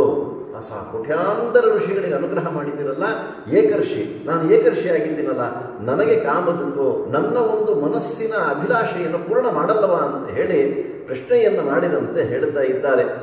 ಇದಾದ ನಂತರದೊಳಗಡೆಗೆ ಅಲ್ಲಿಂದ ಸುಮಾರು ಒಂದು 30-40 ಕಿಲೋಮೀಟರ್ಗಳ ದೂರದಲ್ಲಿ ಹೋಯಿತು ಅಂತಂದರೆ ಶಂಕರನಾರಾಯಣ ಅಂತ ಹೇಳಿ, ಅಂದರೆ ಆ ಕೋಟೇಶ್ವರದಿಂದ ಅಥವಾ ಕುಂದಾಪುರಕ್ಕೆ ಬಂತಂದ್ರೆ ಅಲ್ಲಿಂದ ಶಿವಮೊಗ್ಗಕ್ಕೆ ಹೋಗೋ ದಾರಿ ಒಳಗೆ ಸ್ವಲ್ಪ ಮುಂದೆ ಹೋಯಿತು ಅಂದರೆ ಅಲ್ಲಿ ಶಂಕರನಾರಾಯಣ ಎಂಬತಕ್ಕಂಥ ಒಂದು ದಿವ್ಯ ಕ್ಷೇತ್ರ ಇರತಕ್ಕಂಥದ್ದು. ಆ ಶಂಕರನಾರಾಯಣನನ್ನು ಸಹಿತ ಯಥಾ ಪ್ರಕಾರವಾಗಿ ಹೇಗೆ ಆ ಕುಂಭಾಸಿ ಕ್ಷೇತ್ರದಲ್ಲಿ ವರ್ಣನೆಯನ್ನು ಮಾಡಿದ್ರಲ್ಲ ಅದೇ ರೀತಿಯಲ್ಲಿರತಕ್ಕಂಥದ್ದು. ಆದರೆ ಅಲ್ಲಿ 2 ಲಿಂಗದ ಆಕಾರದಲ್ಲಿ ನಾವು ಆ ರೂಪವನ್ನು ಚಿಂತನೆಯನ್ನು ಮಾಡಬಹುದಲ್ಲಿ. ಅದನ್ನು ಹೇಳ್ತಾ ಇದ್ದಾರೆ. ಕ್ರೋಢಯೋಗೀಶ್ವರ ಕ್ಷೇತ್ರಂ ಭಾತಿ ಶುಕ್ತಿಮತಿ ತಟೆ ಸತಾ ಮತಾದ್ವಿತಾಯತ್ರ ಸ್ಪಷ್ಟೋ ಮೇಷ ರಮೇಶಯೋ. ಕ್ರೋಢಯೋಗೀಶ್ವರ ಕ್ಷೇತ್ರ, ಕ್ರೋಢ ಅಂತಂದರೆ ಜೊತೆ, ಇಬ್ಬರು ಜೊತೆಗಿರ್ತಕ್ಕಂಥದ್ದು ಅಂತ ಹೇಳಿ. ಕ್ರೋಢ ಅಂತಂದರೆ ವರಾಹದೇವರಿಗೂ ಸಹಿತ ಕ್ರೋಢ ರೂಪ ಅಂತ ಕರೆಯುವಂಥದ್ದು ಉಂಟು. ಆದರೆ ಕ್ರೋಢ ಎಂಬುದಾಗಿ ಹೇಳಿದ್ರೆ ಇಲ್ಲಿ ಭಗವಂತ ಮತ್ತು ರುದ್ರದೇವರು ಇಬ್ಬರೂ ಸಹಿತ ಏಕತ್ರದಲ್ಲಿಯೇ ಇದ್ದಾರಂತೆ. ಅಂತಹ ಕ್ರೋಢ ಯೋಗೀಶ್ವರ ಕ್ಷೇತ್ರಂ ಭಾತಿ ಶುಕ್ತಿಮತಿ ತಟೆ. ಶುಕ್ತಿಮತಿ ಎಂಬತಕ್ಕಂತಹ ಒಂದು ನದಿ ಅಲ್ಲಿ ಹರಿತಾ ಇದೆ ಅಂತೆ. ಅಲ್ಲಿ ಮುಂದ್ಗಡೆಗೆ ಒಂದು ದೊಡ್ಡದಾಗಿರತಕ್ಕಂಥ ಒಂದು ಪುಷ್ಕರಣಿಯನ್ನು ನೋಡಬಹುದು. ಅದರ ಬಳಿಯಲ್ಲೇನೆ ಆ ಶುಕ್ತಿಮತಿ ಎಂಬತಕ್ಕಂಥ ನದಿಯೂ ಸಹಿತ ಹರಿಯುವಂಥದ್ದಾಗಿ ಆಗುತ್ತಾ ಇದೆ. ಸತಾಮತ ದ್ವಿತಾಯತ್ರ. ಇಂತಹ ಯಾವ ದಿವ್ಯವಾಗಿರತಕ್ಕಂತಹ ಕ್ಷೇತ್ರದಲ್ಲಿ ಸತಾಂ, ಆ ಸಜ್ಜನರು ಎಲ್ಲರೂ ಸಹಿತ ಒಪ್ಪಿಕೊಂಡಿರ್ತಕ್ಕಂಥವರಾಗಿದ್ದಾರೆ. ಆ ರುದ್ರದೇವರು ಹಾಗೂ ಭಗವಂತನ ಒಂದು ಸನ್ನಿಧಾನ ಇದೆ ಎಂಬತಕ್ಕಂತಹದ್ದನ್ನೆಲ್ಲವೂ ಸಹಿತ ಯಾವುದಂದ್ರೆ ಉಮೇಶ ರಮೇಶಯೋಹೋ, ಉಮೇಶ ಮತ್ತೆ ರಮೇಶ ಇಬ್ಬರೂ ಸಹಿತ ಅಲ್ಲಿಯೇ ಇದ್ದಾರೆ. ಇಂತಹ ಒಂದು ದ್ವಿತಾಭೇದೇವ, ಅಂತಹ ಯಾವ ಇಬ್ಬರು ಸಹಿತ ದ್ವಿತ ಅಂದರೆ ಭೇದ ಈ ರೀತಿಯಲ್ಲಿ ಇಬ್ಬರು ಬೇರೆ ಬೇರೆಯಾಗಿ ಕಾಣಿಸ್ತಕ್ಕಂತಹವರಾಗಿ ಆಗ್ತಾ ಇದ್ದಾರೆ ಅಂತ. ನೀವು ಆ ಕ್ಷೇತ್ರಕ್ಕೆ ಹೋಯಿತು ಅಂತಂದರೆ ಯಥಾ ಪ್ರಕಾರವಾಗಿ ಅಲ್ಲೂ ಸಹಿತ ಒಂದು ಬಾವಿ ಒಳಗಡೆಗೇನೆ ಇರತಕ್ಕಂಥದ್ದು ರೂಪ. ಅದು ಒಂದೊಂದು ಕಡೆಯಲ್ಲಿ ಒಂದೊಂದು ರೀತಿಯಲ್ಲಿ ಭಗವಂತ ರುದ್ರದೇವರೆಲ್ಲರೂ ಸಹಿತ ಅಭಿವ್ಯಕ್ತರಾಗ್ತಾ ಇದ್ದಾರೆ. ಅಲ್ಲಿ ಇವತ್ತಿನ ದಿವಸ ನಾವು ಹೋಯಿತು ಅಂತಂದರೆ ಒಂದು ಕನ್ನಡಿಯನ್ನು ಇಟ್ಟಿರ್ತಾರೆ. ಅಲ್ಲಿ ಒಂದು ಆ ಕನ್ನಡಿ ಒಳಗಡೆಗೆ ಪ್ರತಿಬಿಂಬ ಕಾಣಿಸುತ್ತೆ, ಪೂರ್ತಿ ಒಳಗಡೆಗೆ ಬಿಡೋದಿಲ್ಲ. ಹೇಗೆ ನಾವು ಇವಾಗ ಘಾಟಿ ಸುಬ್ರಹ್ಮಣ್ಯ ಇತ್ಯಾದಿಗಳಿಗೆ ಹೋದಾಗ ಸುಬ್ರಹ್ಮಣ್ಯೇಶ್ವರನ ಒಂದು ರೂಪವನ್ನು ಮಾತ್ರ ನಾವು ನೋಡ್ತೀವಿ. ಆದರೆ ಹಿಂಬದಿಯಲ್ಲಿ ನರಸಿಂಹದೇವರ ಒಂದು ರೂಪವೂ ಸಹಿತ ಇದೆ. ಅದರ ಹಿಂದ್ಗಡೆಗೆ ನಮಗೆ ಕಾಣಿಸೋದಿಲ್ಲ, ಪೂರ್ತಿ ದೇವಸ್ಥಾನವನ್ನು ಕಟ್ಟಿಬಿಟ್ಟಿರ್ತಾರೆ. ಅದಕ್ಕೋಸ್ಕರವಾಗಿ ಏನು ಮಾಡ್ತಾರೆ ಅಂತಂದರೆ ಅಲ್ಲಿ ಒಂದು ಕನ್ನಡಿಯನ್ನು ಇಟ್ಟಿದ್ದಾರೆ. ಆ ಕನ್ನಡಿಯಲ್ಲಿ ಅದರ ಪ್ರತಿಬಿಂಬವನ್ನು ನಾವು ನೋಡುವಂಥವರಾಗಿ ಆಗ್ಬೋದು. ಆ ಪ್ರಕಾರವಾಗಿ ಆ ಒಂದು ಸಣ್ಣದಾಗಿರತಕ್ಕಂತಹ ಒಂದು ಬಾವಿ ಇದು, ಅದರೊಳಗಡೆಗೆ ಆ ಒಂದು 2 ಲಿಂಗದ ರೂಪವನ್ನು ನಾವು ನೋಡಬಹುದು. ಒಂದು ಲಿಂಗ ದೊಡ್ಡದಾಗಿ ಇದೆ, ಇನ್ನೊಂದು ಲಿಂಗ ಸ್ವಲ್ಪ ಚಿಕ್ಕದು, ಪ್ರಮಾಣದೊಳಗಡೆಗೆ ಕಡಿಮೆ ಇರತಕ್ಕಂಥದ್ದು. ಯಾಕೆ ಆ ರೀತಿಯಲ್ಲಿರೋದು ಉಂಟಂತ ಹೇಳಿದ್ರೆ ಅದರ ಒಂದು ವಿಶೇಷತೆಯನ್ನು ಸಹಿತ ವಾದಿರಾಜರ ವರ್ಣನೆಯನ್ನು ಮಾಡ್ತಾ ಇದ್ದಾರೆ. ಆ ಕ್ಷೇತ್ರವನ್ನು ತಿಳಿಸುವಂತಹ ಸಂದರ್ಭದೊಳಗಡೆಗೆ ದ್ವಾಸುಪರ್ಣೇತಿ ವೇದಾರ್ಥ ಭೂತೌತೋ ಪ್ರಾಯಶೋಮರೋ. ದ್ವಾಸುಪರ್ಣ ಎಂಬತಕ್ಕಂತಹ ಒಂದು ಶ್ರುತಿಯ ವಾಕ್ಯವನ್ನು ಏನು ತಿಳಿಸಿದ್ದಾರೋ, ಅದರ ವ್ಯಾಖ್ಯಾನವನ್ನು ಏನು ಮಾಡಿದ್ದಾರೋ ಅದೇ ಪ್ರಕಾರವಾಗಿ ಈ ಒಂದು ಕ್ಷೇತ್ರದಲ್ಲಿ ನಾವು ನೋಡಬಹುದು. ಆ ಕ್ಷೇತ್ರದ ಒಂದು ಮಹಿಮೆಯನ್ನ ಅಂತ ಹೇಳ್ತಾ ಇದ್ದಾರೆ. ಯದೇಕ ಅಶ್ನೋತಿ ಬಹುಶೋ ನಾಷ್ಟಂತ್ಯೋಪಿ ವರ್ಧತೆ. ಅಲ್ಲಿ 2 ಲಿಂಗಾಕಾರವಿದೆ. ಅದು ಯಾವುದು ಅಂತಂದರೆ ಒಂದು ರುದ್ರದೇವರದು, ಇನ್ನೊಂದು ನಾರಾಯಣನ ರೂಪ. ಒಂದು ಬೆಳೀತಾ ಇದೆಯಂತೆ ಲಿಂಗ, ಇನ್ನೊಂದು ಸಣ್ಣದಾಗುತ್ತಾ ಇದೆಯಂತೆ. ಆದರೆ ಈ ಬೆಳೀತಾ ಇರತಕ್ಕಂಥ ಲಿಂಗಕ್ಕೆ ಸ್ವಲ್ಪವೇ ನೈವೇದ್ಯವನ್ನು ಮಾಡ್ತಾರಂತೆ, ಜಾಸ್ತಿ ನೈವೇದ್ಯ ಮಾಡದಂತೆ. ಪಕ್ಕದಲ್ಲಿರ್ತಕ್ಕಂಥ ಸಣ್ಣ ಲಿಂಗ ಇದೆಯಲ್ಲ ಅದಕ್ಕೆ ತುಂಬ ನೈವೇದ್ಯ ಮಾಡ್ತಾರಂತೆ, ಆದರೆ ಅದು ಬೆಳೆಯೋದೇ ಇರಂತೆ, ಹಾಗೆ ಇದೆಯಂತೆ. ಯಾಕೆ ಅಂದರೆ ಅದನ್ನು ಉಪನಿಷತ್ತಿನಲ್ಲಿ ಹೇಳ್ತಾ ಇದ್ದಾರೆ. ದ್ವಾಸುಪರ್ಣ ಸಯುಜಾಸಕಾಯ ಸಮಾನಂ ವೃಕ್ಷಂ ಪರಿಶಸ್ವಜಾಯತೆ ತಯೋರನ್ಯ ಪಿಪ್ಪರಂ ಸ್ವಾದತ್ತಿ ಅನಶ್ನನ್ಹೋಪಿ ಅಭಿಜಾಕಶೀತಿ. ದ್ವಾಸುಪರ್ಣ ಸಯುಜಾಸಕಾಯ, ಒಂದು ವೃಕ್ಷವನ್ನ 2 ಪಕ್ಷಿಗಳು ಆಶ್ರಯಿಸಿದ್ದವಂತೆ. ಅದರಲ್ಲಿ ಒಂದು ಪಕ್ಷಿ ತುಂಬ ತಿನ್ನುತ್ತಂತೆ, ಆ ವೃಕ್ಷದಲ್ಲಿ ಇರತಕ್ಕಂಥ ಹಣ್ಣು ಇತ್ಯಾದಿಗಳನ್ನೆಲ್ಲವೂ ತಿನ್ನುತ್ತಂತೆ. ಇನ್ನೊಂದು ಪಕ್ಷಿ ಇದೆಯಲ್ಲ ಅದು ಜಾಸ್ತಿ ತಿನ್ನೋದೇ ಇರುವಂತೆ, ಸುಮ್ಮನೆ ಇರುತ್ತಂತೆ. ಅದನ್ನು ದಾಸರು ಸಹಿತ ಪದಪ್ರಯೋಗವನ್ನು ಮಾಡಿದ್ದಾರೆ. ಅಲ್ಲೇ ತಿನ್ನುವ ಹಕ್ಕಿ ಬಡಕಲಾಗೈತೆ, ತಿನ್ನದ ಹಕ್ಕಿ ವಿಶೇಷವಾಗಿದೆ ಅಂತ ಹೇಳುತ್ತಾರೆ. ಅಂದರೆ ಭಗವಂತನಿಗೆ ನೈವೇದ್ಯವನ್ನು ಸ್ವಲ್ಪ ಮಾಡುವುದು ಸಹಿತ ಅವನು ಏಕಪ್ರಕಾರವಾಗಿ ಇರ್ತಾನೆ. ಆದರೆ ರುದ್ರದೇವರಿದ್ದಾರಲ್ಲ ಅವರಿಗೆ ಜಾಸ್ತಿ ನೈವೇದ್ಯ ಮಾಡಿದ್ರು ಸಹಿತ ಅವರು ಬರ್ತಾ ಅವರು ಸೊರಗ್ತಾ ಇದ್ದಾರೆ ಅಂತ ಹೇಳ್ತಿದ್ದಾರೆ. ಅಂದರೆ ಲೋಕದಲ್ಲಿ ಅದಕ್ಕೋಸ್ಕರವಾಗಿಯೇ ಜಾಸ್ತಿ ತಿಂದವರೆಲ್ಲರೂ ಸಹಿತ ಆರೋಗ್ಯವಾಗಿರ್ತಾರೆ ಅಂತ ಅಂದ್ಕೊಂಡ್ಬಿಡ್ಬೇಡ್ರಿ. ಅದಕ್ಕೆ ಆಯುರ್ವೇದದಲ್ಲಿ ಹೇಳ್ತಾ ಇದ್ದಾರೆ, ನಾವು ಒಲೆಗೆ ಕಟ್ಟಿಗೆಯನ್ನು ಎಷ್ಟು ಹಾಕ್ತೀವೋ ಅಷ್ಟು ಉರಿತಾ ಇರ್ತದೆ. ನೀವು ಕಟ್ಟಿಗೆನೇ ಹಾಕ್ತೀರಾ ಇತ್ತು ಅಂದರೆ ಉರಿಯೋಕ್ಕೆ ಅವಕಾಶವೇ ಇಲ್ಲ. ಹಾಗೆಯೇ ದೇಹಕ್ಕೆ ಎಷ್ಟು ಬೇಕೋ ಅಷ್ಟು ಮಿತವಾಗಿರತಕ್ಕಂಥ ಆಹಾರವನ್ನು ಸ್ವೀಕಾರ ಮಾಡಬೇಕೇ ಹೊರತು ತುಂಬ ಹಾಕಿದ್ದಾರೆ ಅಂತ ಹೇಳೆಲ್ಲ ತಿನ್ನಲಿಕ್ಕೆ ಹೋಗಬಾರ್ದು. ಅದನ್ನೇ ಇಲ್ಲಿ ತಿಳಿಸ್ತಾ ಇದ್ದಾರೆ. ಹಾಗೆ ದ್ವಾಸಪರ್ಣ ಸೈಜಾಸಕಾಯ ಅಂತ ಹೇಳಿದ್ರೆ ಆ ಒಂದು ವೃಕ್ಷದಲ್ಲಿ 2 ಪಕ್ಷಿಗಳು ಆಶ್ರಯಿಸಿಕೊಂಡಿದ್ದಾವೆ. ಅದರಲ್ಲಿ ಒಂದು ಪಕ್ಷಿ ಯಾವಾಗಲೂ ತಿಂತಾ ಇರುತ್ತೆ, ಆದರೂ ಸಹಿತ ಬಡಕಲಾಗಿದೆಯಂತೆ. ಇನ್ನೊಂದು ಪಕ್ಷಿಗೆ ಸ್ವಲ್ಪ ತಿಂದರೂ ಸಹಿತ ಅದು ಏನು ಬಡಕಲಾಗಿಲ್ಲ, ಅದಿನ್ನು ಬೆಳೀತಾನೆ ಇದೆಯಂತೆ. ಆ ರೂಪವನ್ನು ನಾವು ಆ ಒಂದು ಕ್ಷೇತ್ರದಿಂದ ನಾವು ಚಿಂತನೆಯನ್ನು ಮಾಡಬಹುದು ಎಂಬುದಾಗಿ ವಾದಿರಾಜರು ಅಲ್ಲಿ ತಿಳಿಸುತ್ತಾ ಮತ್ತು ಇನ್ನೂ ಒಂದು ಶ್ಲೋಕದಿಂದ ಆ ಕ್ಷೇತ್ರವನ್ನು ವರ್ಣನೆ ಮಾಡ್ತಾರೆ. ಹೇಳೋದಲ್ಲ, ವಾದಿರಾಜರಿಗೆ ಆ ಭಗವಂತನ ಮತ್ತು ರುದ್ರದೇವರ ಸನ್ನಿಧಾನ ಇರತಕ್ಕಂಥದ್ದನ್ನು ನೋಡಿಬಿಟ್ರೆ ಬಹಳವಾಗಿ ವರ್ಣನೆಯನ್ನು ಮಾಡ್ತಾ ಇದ್ದಾರೆ ಅಲ್ಲಿ. ಶ್ರುತಿಶತವರ್ಣಿತ ಚರಿತಂ ಯತಿ ಹೃನ್ನಿರತಂ ಯಥೇಷ್ಟ ಗುಣಭರಿತಂ ಕಿಂಕರ ವರದಮನಿಂದ್ಯಂ ಶಂಕರ ನಾರಾಯಣಂ ವಂದೇ. ಶ್ರುತಿಶತ ವರ್ಣಿತ ಚರಿತಂ. ಶ್ರುತಿಶತ, ಶ್ರುತಿ ಅಂತಂದರೆ ವೇದಗಳು, ಶತ ಅಂತಂದರೆ 100, ಅಂದರೆ 100 ಮಂತ್ರಗಳಿಂದ, ವೇದದ ಮಂತ್ರಗಳಿಂದ ವರ್ಣನೆಯನ್ನು ಮಾಡಿಸಿಕೊಡತಕ್ಕಂತಹವರಾಗಿ ಆಗುತ್ತಾ ಇದ್ದಾರೆ. ಯತಿ ಹೃನ್ನಿರತಂ, ಯತಿಗಳ ಹೃದಯದಲ್ಲಿ ಯಾವಾಗಲೂ ಸಹಿತ ವಾಸ ಮಾಡ್ತಾ ಇರತಕ್ಕಂತಹ ಅವರು. ಯಥೇಷ್ಟ ಗುಣಭರಿತಂ, ಯಥೇಷ್ಟವಾಗಿರತಕ್ಕಂಥ ಗುಣಭರಿತರಾಗಿರತಕ್ಕಂತಹ ಅವರು. ಕಿಂಕರ ವರದ, ಯಾರ್ಯಾರು ನಿಮ್ಮನ್ನು ಸ್ತೋತ್ರವನ್ನು ಮಾಡ್ತಾ ಇದ್ದಾರೋ ಅವರಿಗೆಲ್ಲರಿಗೂ ಸಹಿತ ವರಪ್ರದರಾಗಿ ಇದ್ದೀರ ನೀವು. ಅನಿಂದ್ಯ, ಸ್ತೋತ್ರಾರ್ಹರಾಗಿರತಕ್ಕಂತಹ ಅವರು ನೀವು. ಇಂತಹ ಶಂಕರ ನಾರಾಯಣಂ ಒಂದೇ, ಶಂಕರ ನಾರಾಯಣನನ್ನು ನಮಿಸುವಂತಹವರಾಗಿ ಆಗಬೇಕು ಅಂತ ಹೇಳ್ತಾ ಇದ್ದಾರೆ. ಅಂದರೆ ಆ ಭಗವಂತ ಮತ್ತು ರುದ್ರದೇವರು ಇಬ್ಬರೂ ಸಹಿತ ವೇದದಿಂದ ಹೊಗಳಿಸಿಕೊಡತಕ್ಕಂತಹವರಾಗಿ ಆಗುತ್ತಾ ಇದ್ದಾರೆ. ಇಂತಹ ಯಾವ ವರ್ಣನೆಯನ್ನು ಮಾಡ್ತಾ ಮುಂದೆ ಶೂಲ ಸುದರ್ಶನ ಸುರುಚಮ್ಮ ಬಾಲೇಂದ್ರೋಜ್ವಲ ಕಿರೀಟ ಶೋಭಿತ ಶಿರಸಂ. ಆ ರುದ್ರದೇವರು ಹಾಗೂ ಭಗವಂತ ಇಬ್ಬರನ್ನು ಸಹಿತ ಹೇಗೆ ಚಿಂತನೆಯನ್ನು ಮಾಡಬೇಕು ಅಂತ ಹೇಳ್ತಿದ್ದಾರೆ. ಯಥಾಪ್ರಕಾರವಾಗಿ ನಾವು ಲಿಂಗ ರೂಪದೊಳಗಡೆಗೆ ರುದ್ರದೇವರಿಗೆ ಸೇವೆಯನ್ನು ಸಲ್ಲಿಸತಕ್ಕಂತಹದ್ದು. ಆದರೆ ಪಂಚಮುಖ ಶಂಕರಾದಿಗಳು ಕಿಂಕರರು ಶ್ರೀಹರಿಗೆ ಅಂತ ಹೇಳ್ತಾರಲ್ಲ, ಆ ರುದ್ರದೇವರಿಗೆ 5 ಮುಖ ಇದೆ ಎಂಬತಕ್ಕಂಥದ್ದನ್ನು ನಾವು ಚಿಂತನೆಯನ್ನು ಮಾಡಬೇಕು ಅಂತ ಹೇಳ್ತಾ ಇದ್ದಾರೆ. ನಾವು ಎಲ್ಲೇ ರುದ್ರದೇವರ ಕ್ಷೇತ್ರಕ್ಕೆ ಹೋದರೂ ಸಹಿತ ಅವರು ಲಿಂಗಾಕಾರದಲ್ಲಿ ಇರತಕ್ಕಂಥದ್ದು. ಆದರೆ ನಾವು ಹೇಗೆ ಚಿಂತನೆ ಮಾಡಬೇಕು ಅಂದರೆ 5 ಮುಖದಿಂದ ಯುಕ್ತವಾಗಿರ್ತಕ್ಕಂಥವರವರು ಎಂಬುದಾಗಿ ಪುರಾಣಗಳೆಲ್ಲವೂ ಸಹಿತ ನಮಗೆ ತಿಳಿಸುವಂತಹದ್ದಾಗಿ ಆಗುತ್ತಾ ಇದೆ. ಶೂಲ ಸುದರ್ಶನ ಸುರುಚಂ, ಶೂಲ ಮತ್ತು ಸುದರ್ಶನ ಎರಡನ್ನೂ ಸಹಿತ ಕೈಯಲ್ಲಿ ಹಿಡ್ಕೊಂಡಿದ್ದಾರಂತೆ. ರುದ್ರದೇವರ ಆಯುಧ ಬೇರೆ, ಭಗವಂತನ ಆಯುಧ ಬೇರೆ. ಈ ರೀತಿಯಲ್ಲಿ ಸುದರ್ಶನ ಶೂಲವನ್ನು ಧಾರಣೆ ಮಾಡಿದ್ದಾರೆ ರುದ್ರದೇವರು, ಸುದರ್ಶನವನ್ನು ಕೈಯೊಳಗಡೆಗೆ ಧಾರಣೆಯನ್ನು ಮಾಡಿದ್ದಾರಂತೆ. ಸುರುಚಮ್ಮ ಬಾಲೇಂದೂಜ್ವಲ, ಅಲ್ಲೇ ಆಗ ತಾನೇ ಉದಯಿಸ್ತಾ ಇರತಕ್ಕಂತಹ ಒಂದು ಚಂದ್ರರ ಕಾಂತಿ ಹೇಗಿದೆಯೋ ಹಾಗೆ ಅಂತ ಹೇಳಿ ಸೂರ್ಯಕಾಂತಿ ಅಂತಲೂ ಹೇಳ್ತಾರೆ, ಚಂದ್ರಕಾಂತಿ ಅಂತಲೂ ಸಹಿತ ಹೇಳ್ತಾ ಇದ್ದಾರೆ. ಏಕೆಂದರೆ ನಮ್ಮ ಸಾಮರ್ಥ್ಯ ಎಷ್ಟಿದೆಯೋ ಅಷ್ಟನ್ನು ಚಿಂತನೆಯನ್ನು ಮಾಡಬೇಕು. ಅಲ್ಲೇ ಸೂರ್ಯಕೋಟಿ ಪ್ರತೀಕಾಶಂ ಅಂತ ಹೇಳುತ್ತದೆ. ಕೋಟಿ ಸೂರ್ಯರ ಪ್ರಕಾಶವನ್ನು ಭಗವಂತನಲ್ಲಿ ಚಿಂತನೆಯನ್ನು ಮಾಡಬೇಕು ಅಂತ ಹೇಳಿ. ಈಗಾಗಲೇ ಬಿಸಿಲು ಪ್ರಾರಂಭವಾಗೋಯಿತು ಅಲ್ವಾ? ಇನ್ನೊಂದು ಸ್ವಲ್ಪ ದಿವಸ ಆಯ್ತಂದರೆ ರಾಯಚೂರು, ಕೊಪ್ಪಳ ಎಲ್ಲನೂ ಬೆಂಗಳೂರಿಗೆ ಬಂದುಬಿಡುತ್ತೆ.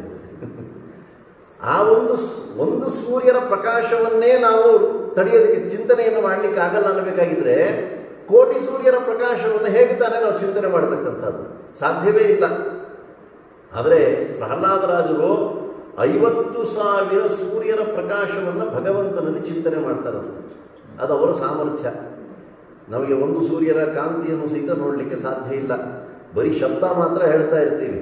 ಯಾವಾಗ ಜಯ ಸದಾ ಸವಿತ್ರ ಮಂಡಲ ಮಧ್ಯವರ್ತಿ ನಾರಾಯಣ ಸರಸಾಸನ ಸನ್ನಿವಿಷ್ಟ ಕಿರಿಟಿ ಹಾರಿ ನಣ್ಮಯೋ ಧೃತಶಂಕ ಚಕ್ರ, ಶಬ್ದ ಬಾಯಿಗೆ ಹೋಗ್ತಾ ಇರುತ್ತೆ ಅಲ್ವೇ?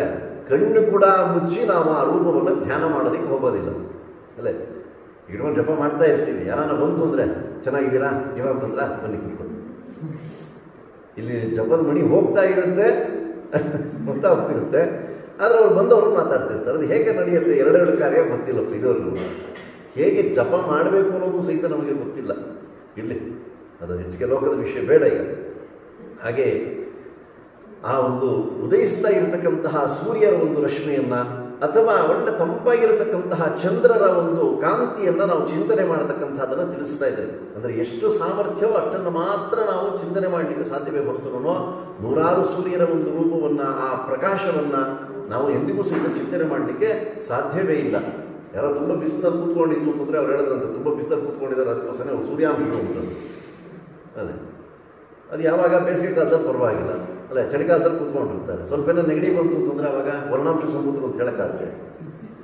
ಲೋಕದಲ್ಲಿ ಏನೇನೋ ಆಗುತ್ತಾ ಇದೆ. ನೆನೆ ಅದಕ್ಕೆ ದೃಷ್ಟಾಂತವನ್ನು ಕೊಟ್ಟಿದ್ದೆ ನಾನು.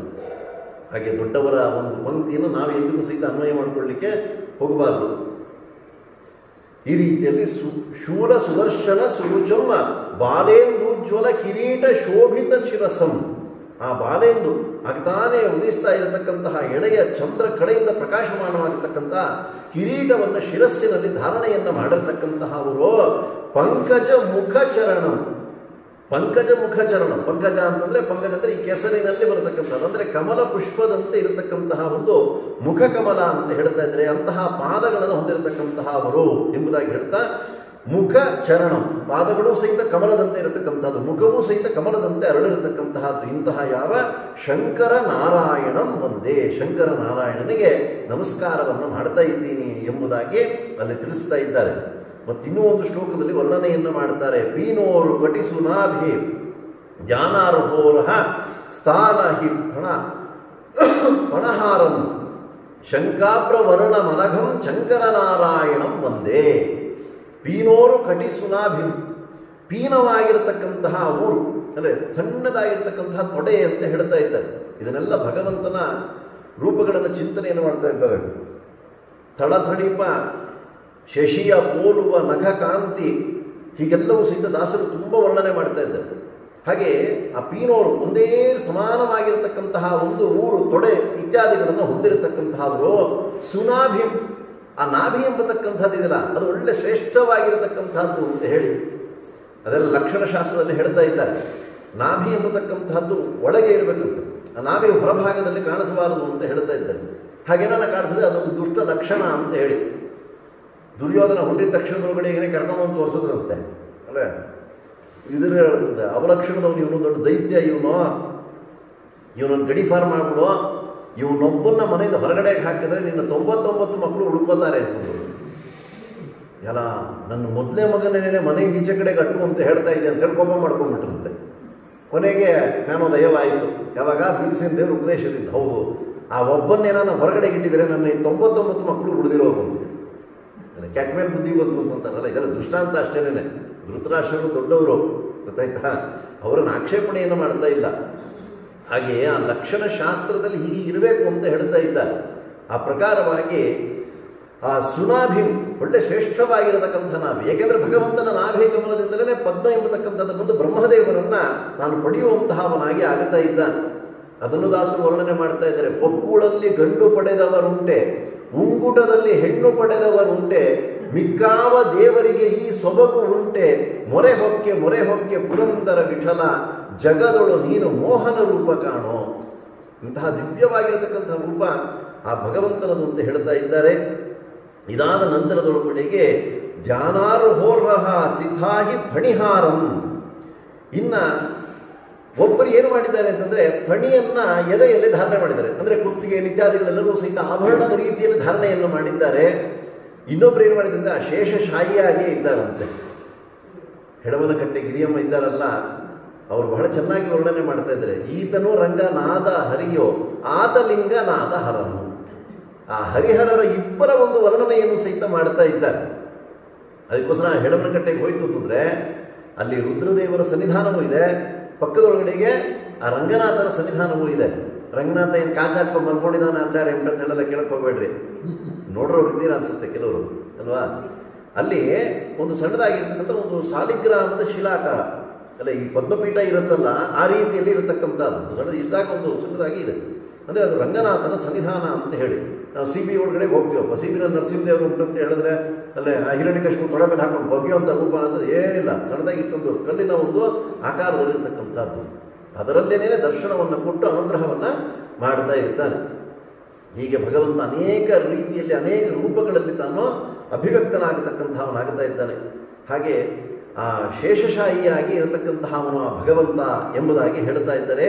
ಶಂಕಾಭ್ರವರ್ಣಂ ಹೇಗಿದ್ದಾರೆ ಅಂತಂದರೆ ಶಂಕರ ಅಭ್ರವರ್ಣ. ಶಂಕ ಅಂತ ಹೇಳಿದ್ರೆ ಶಂಕ ಬೆಳ್ಳಗಿರುತ್ತಂತೆ, ಋತುದೇವ ಬೆಳ್ಳಗಿದಾರಂತೆ.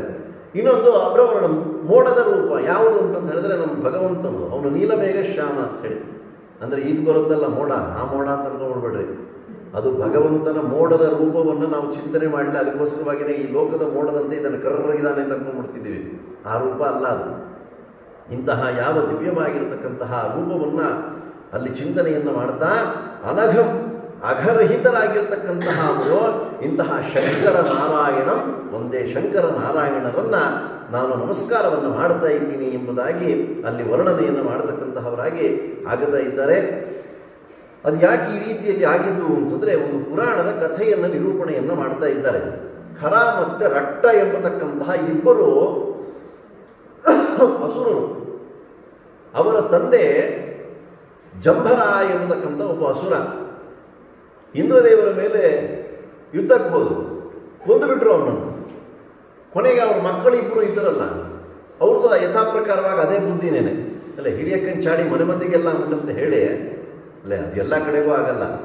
ಆ ಹಿರಣ್ಯಕೇಶಿಪುಗೆ ಪ್ರಹ್ಲಾದರಾಜರ ಅವತಾರ ಮಾಡಿದ್ರೆ ಎಲ್ಲರಿಗೂ ಆ ರೀತಿಯಲ್ಲಿ ಆಗೋದಿಲ್ಲ. ಆ ಸಂದರ್ಭದಲ್ಲಿ ಆ ಇಬ್ಬರು ಮಕ್ಕಳು ಸಹಿತ ರುದ್ರದೇವರನ್ನ ಕುರಿತು ತಪಸ್ಸು ಮಾಡಿದಂತೆ. ತಪಸ್ಸನ್ನು ಮಾಡಿದ ಬ್ರಹ್ಮದೇವರ ಕುರಿತು ತಪಸ್ಸನ್ನು ಮಾಡ್ತಾ ಇದ್ದಾರೆ. ಮಾಡಿದ ಸಂದರ್ಭದೊಳಗಡೆಗೆ ಹರಿಹರರು ಇಬ್ಬರು ಸಹಿತ ಏಕತ್ರದಲ್ಲಿ ಇತ್ತು ಅನ್ನೋದ್ರೆ, ಒಂದೇ ಕಡೆ ಇತ್ತು ಅಂದರೆ ಆವಾಗ ನಮ್ಮನ್ನು ಸಂಹಾರ ಮಾಡಲಿ ಅಂದರೆ ಇಬ್ಬರು ಸಹಿತ ಒಟ್ಟಿಗೆ ಇರಲ್ಲ ಅಂತ ಅವ್ರು ಅನ್ಕೊಂಡ್ಬಿಟ್ಟಿದ್ದಾರೆ. ನಾವಿಬ್ಬರೂ ಸಹಿತ ತಾತ ಮೊಮ್ಮಗ, ಅಲ್ಲೇ ತಾತ ಮೊಮ್ಮಗ ಯಾವತ್ತೂ ಸಹಿತ ವಾಕಿಂಗ್ ಹೋಗೋದೇ ಇಲ್ವೇ, ಅಲ್ಲೇ ನಿಮ್ಮನ್ನು ಕೊಲ್ಲಕ್ಕೋಸ್ಕರ ಬರ್ತೀವಿ ಅಂತ. ಕೊನೆಗೆ ಶಂಕರ ನಾರಾಯಣ ರೂಪವನ್ನು ಸ್ವೀಕಾರವನ್ನು ಮಾಡಿ ಆ ದೈತ್ಯನ ಸಂಹಾರವನ್ನು ಮಾಡತಕ್ಕಂತಹವರಾಗಿ ಆಗುತ್ತಾ ಇದ್ದಾರೆ. 5 ರೂಪಗಳನ್ನು ಸ್ವೀಕಾರವನ್ನು ಮಾಡಿದ್ದಾರಂತೆ. ಭಗವಂತನ ರೂಪದ ಜೊತೆ ಒಳಗಡೆಗೆ ರುದ್ರದೇವರ 5 ರೂಪವನ್ನು ಸ್ವೀಕಾರವನ್ನು ಮಾಡ್ತಾ ಇದ್ದಾರೆ. ಅನಿರುದ್ಧ ಮತ್ತೆ ವಾಮದೇವ, ಪ್ರದ್ಯುಮ್ನ ಮತ್ತೆ ಸದ್ಯೋಜಾತ, ಸಂಕರ್ಷಣ ಮತ್ತೆ ಅಘೋರ, ತತ್ಪುರುಷ ಮತ್ತೆ ವಾಸುದೇವ, ನಾರಾಯಣ ಮತ್ತೆ ಶಂಕರ. ಈ ರೀತಿಯಲ್ಲಿ ಹರಿಹರ ರೂಪ 5 ರೂಪಗಳು ಸಹಿತ ನಾವು ಚಿಂತನೆ ಎಂಬತಕ್ಕಂಥದ್ದನ್ನು ಮಾಡ್ತಾ ಕ್ರಮವಾಗಿ ಜಮದಗ್ನಿ ಋಷಿ ಎಂಬತಕ್ಕಂತಹ ಅವರು, ಮಾಂಡವ್ಯ ಋಷಿಗಳು, ಅಗಸ್ತ್ಯರು, ಲೋಮಶ, ಕ್ರೋಡಮುನಿಗಳು ಇವರೆಲ್ಲರೂ ಸಹಿತ ತಪಸ್ಸನ್ನು ಮಾಡಿ ಸ್ವಾಮಿ ಬೇಗ ಅವತಾರ ಮಾಡಿ ದೈತ್ಯದ ಕೊಂದುಬಿಡುವುದು.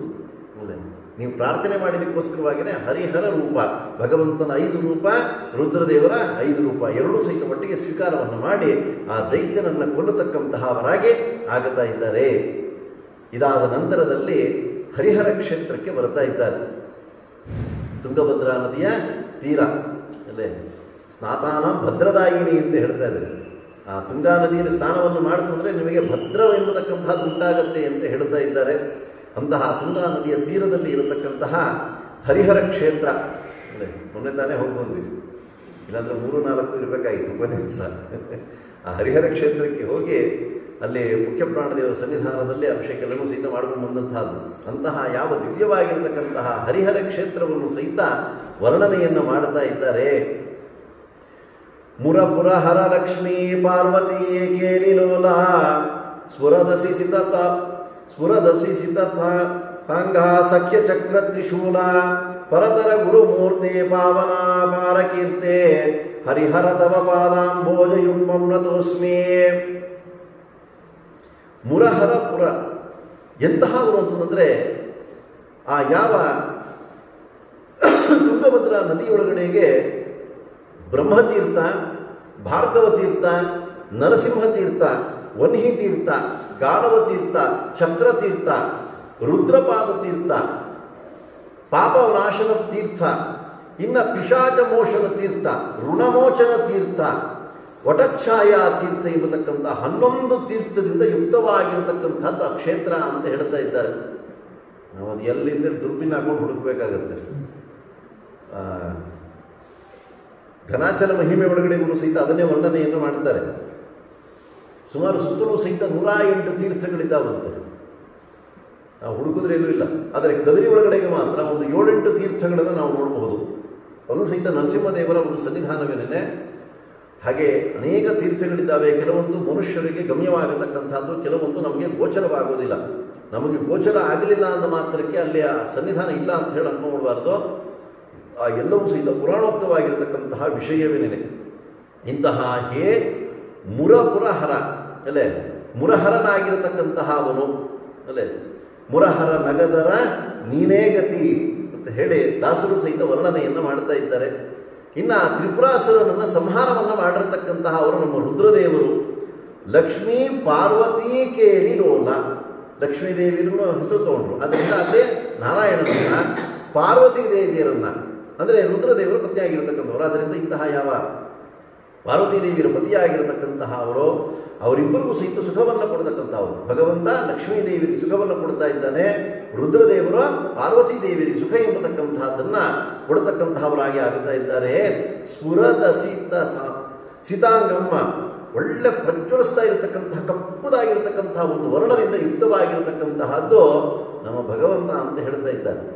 ಇನ್ನು ಸೀತಾಂಗ ನೋಡ್ಲಿಕ್ಕೆ ಒಳ್ಳೆ ಬೆಳ್ಳಿಗೆ ಇರತಕ್ಕಂತಹದ್ದಂತೆ ಆ ರುದ್ರದೇವರ ಒಂದು ರೂಪ ಅಂತ ಹೇಳ್ತಾ ಇದ್ದಾರೆ. ಅಸಹ್ಯ ಚಕ್ರ ತ್ರಿಶೂಲ ಅಂದರೆ ಅದರ ಪ್ರಕಾಶವನ್ನು ತಡೀಲಿಕ್ಕೆ ಸಾಧ್ಯವಿಲ್ಲವಂತೆ. ಯಾವುದು ಅಂತಂದರೆ ಚಕ್ರ ಮತ್ತು ತ್ರಿಶೂಲ ಎರಡರ ಒಂದು ಪ್ರಕಾಶವನ್ನು ಆ ಅರ್ಧನಾರೀಶ್ವರ ಹೇಗಿದ್ದಾರೋ ಹಾಗಿದ್ದಾರೆ ಅಂತ ಹೇಳಿ ಮುಂದೆಲ್ಲ ವರ್ಣನೆಯನ್ನು ಮಾಡ್ತಾ ಇದ್ದಾರೆ.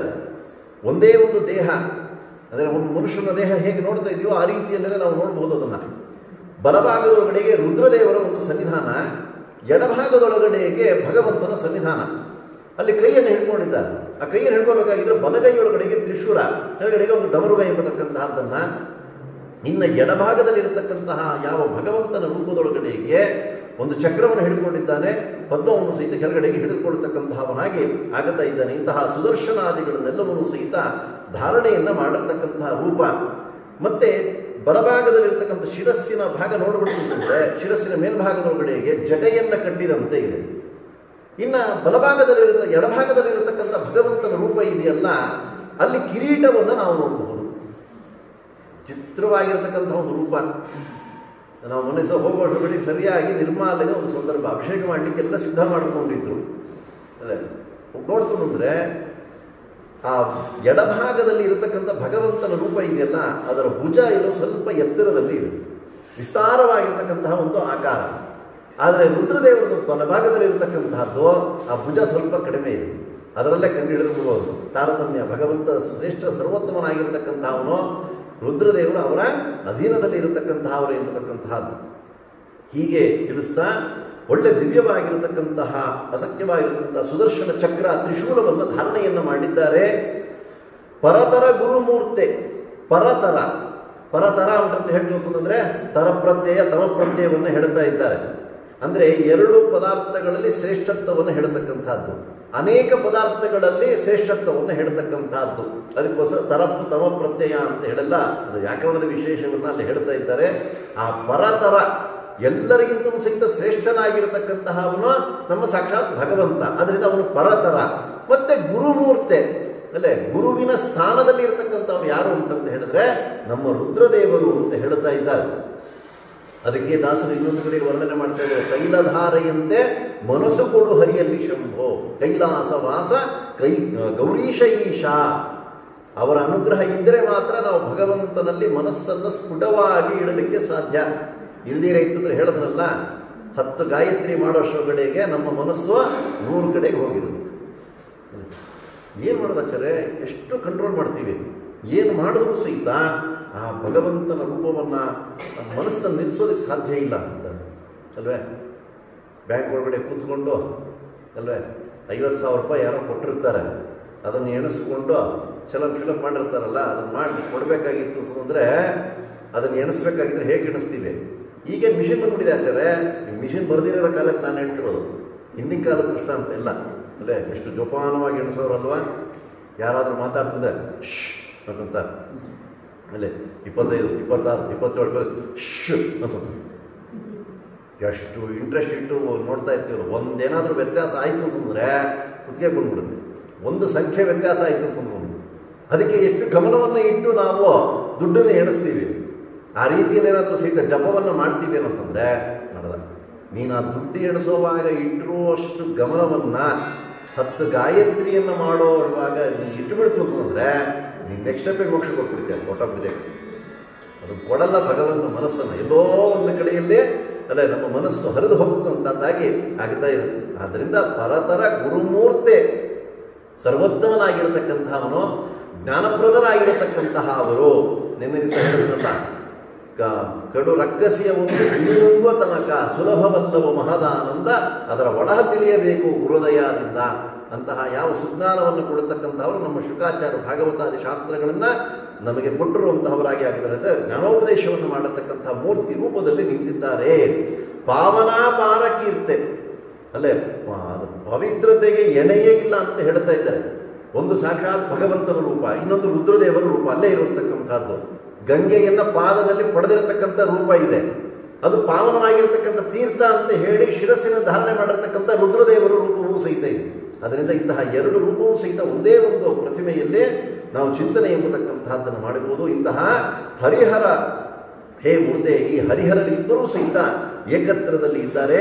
ತವ ಪಾದಾಂಭೋಜ ಯುಗ್ಮಂ ನತೋಸ್ಮಿ, ಈ ಇಬ್ಬರ ಪಾದ ಯುಗ್ಮಗಳನ್ನು ಸಹಿತ ನಾನು ಚಿಂತನೆಯನ್ನು ಮಾಡತಕ್ಕಂತಹವನಾಗಿ ಆಗ್ತಾ ಇದ್ದೀನಿ, ನನಗೆ ಅನುಗ್ರಹ ಎಂಬತಕ್ಕಂಥದ್ದಾಗಲಿ ಅಂತ ಹೇಳಿ ಆ ಕ್ಷೇತ್ರವನ್ನು ವರ್ಣನೆಯನ್ನು ಮಾಡ್ತಾ ಇದ್ದಾರೆ, ಸ್ತೋತ್ರವನ್ನು ಮಾಡಬೇಕು ಅಂತ ಹೇಳ್ತಾ, ಇದಾದ ನಂತರದಲ್ಲಿ ಇನ್ನೊಂದು ಶ್ಲೋಕದಲ್ಲಿಯೂ ಸಹಿತ ವರ್ಣನೆಯನ್ನು ಮಾಡ್ತಾ ಇದ್ದಾರೆ.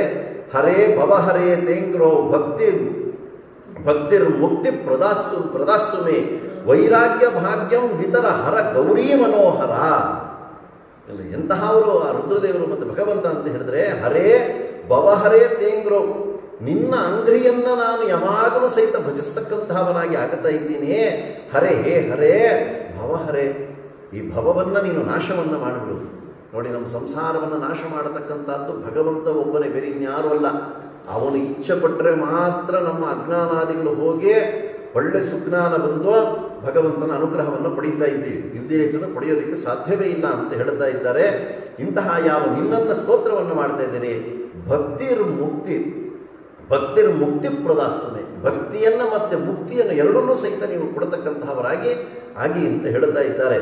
ವೈರಾಗ್ಯ ಭಾಗ್ಯಂ ವಿತರ, ವೈರಾಗ್ಯ ಭಾಗ್ಯವನ್ನ ವಿತರ, ಏಕೆಂದರೆ ನಿಮಗೆ ಒಳ್ಳೆ ವೈರಾಗ್ಯ ಭಾಗ್ಯ ಎಂಬತಕ್ಕಂತಹದ್ದು, ಒಳ್ಳೆ ಕಾಮಹರ, ಯಾವ ಅಪೇಕ್ಷೆಯೂ ಸಹಿತ ಇಲ್ಲ. ಬೇಕಾದಷ್ಟು ಸಂಪತ್ತನ್ನು ಇಟ್ಟುಕೊಳ್ಳುವಂತಹ ಸಾಮರ್ಥ್ಯ ಇದ್ರೂ ಸಹಿತ ರುದ್ರದೇವರು ಇವತ್ತಿನ ದಿವಸ ಕೈಲಾಸ ಪರ್ವತದೊಳಗಡೆಗೆ ದಿಗಂಬರರಾಗಿ ಸಂಚಾರವನ್ನು ಮಾಡ್ತಾ ಇದ್ದಾರೆ.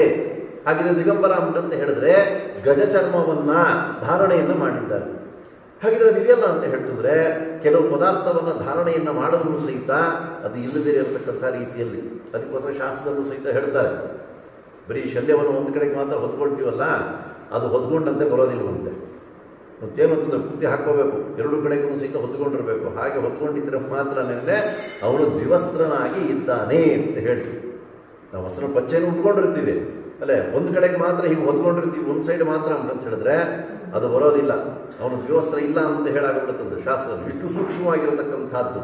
ಹಾಗೆಯೇ ಆ ಗಜಚರ್ಮ ಇತ್ಯಾದಿಗಳನ್ನು ಧಾರಣೆಯನ್ನು ಮಾಡಿಬಿಡ್ತು ಅಂದ್ಬಿಟ್ಟಂತ ಹೇಳಿದ್ರೆ ಅದು ವೈರಾಗ್ಯಯುಕ್ತರಾಗಿರ್ತಕ್ಕಂಥ ದಿಗಂಬರತ್ವಕ್ಕೆ ಸದೃಶವಾಗಿರತಕ್ಕಂಥದ್ದು. ಯಾಕೆಂದರೆ ನೀವು ವೈರಾಗ್ಯ ಭಾಗ್ಯವನ್ನು ಹೊಂದಿರತಕ್ಕಂತಹವರು, ಅದರಿಂದ ನಿಮ್ಮನ್ನು ಪ್ರಾರ್ಥನೆಯನ್ನು ಮಾಡ್ತಾ ಇದ್ದೀವಿ, ನಮಗೂ ಸಹಿತ ಸ್ವಲ್ಪ ಈ ಸಂಸಾರದೊಳಗಡೆಗೆ ವೈರಾಗ್ಯ ಎಂಬತಕ್ಕಂಥದ್ದನ್ನು ಕೊಡಿ ಅಂತ ಹೇಳ್ತಾ, ವೈರಾಗ್ಯ ಭಾಗ್ಯಂ ವಿತರಣೆಯನ್ನು ಮಾಡೋದು ಅಂತ ಹೇಳ್ತಾರಲ್ಲ, ಅದು ನಮಗೊಂದು ಸ್ವಲ್ಪ ಹಂಚಿನಿ ಅಂತ ಹೇಳ್ತಾ ಇದ್ದಾರೆ.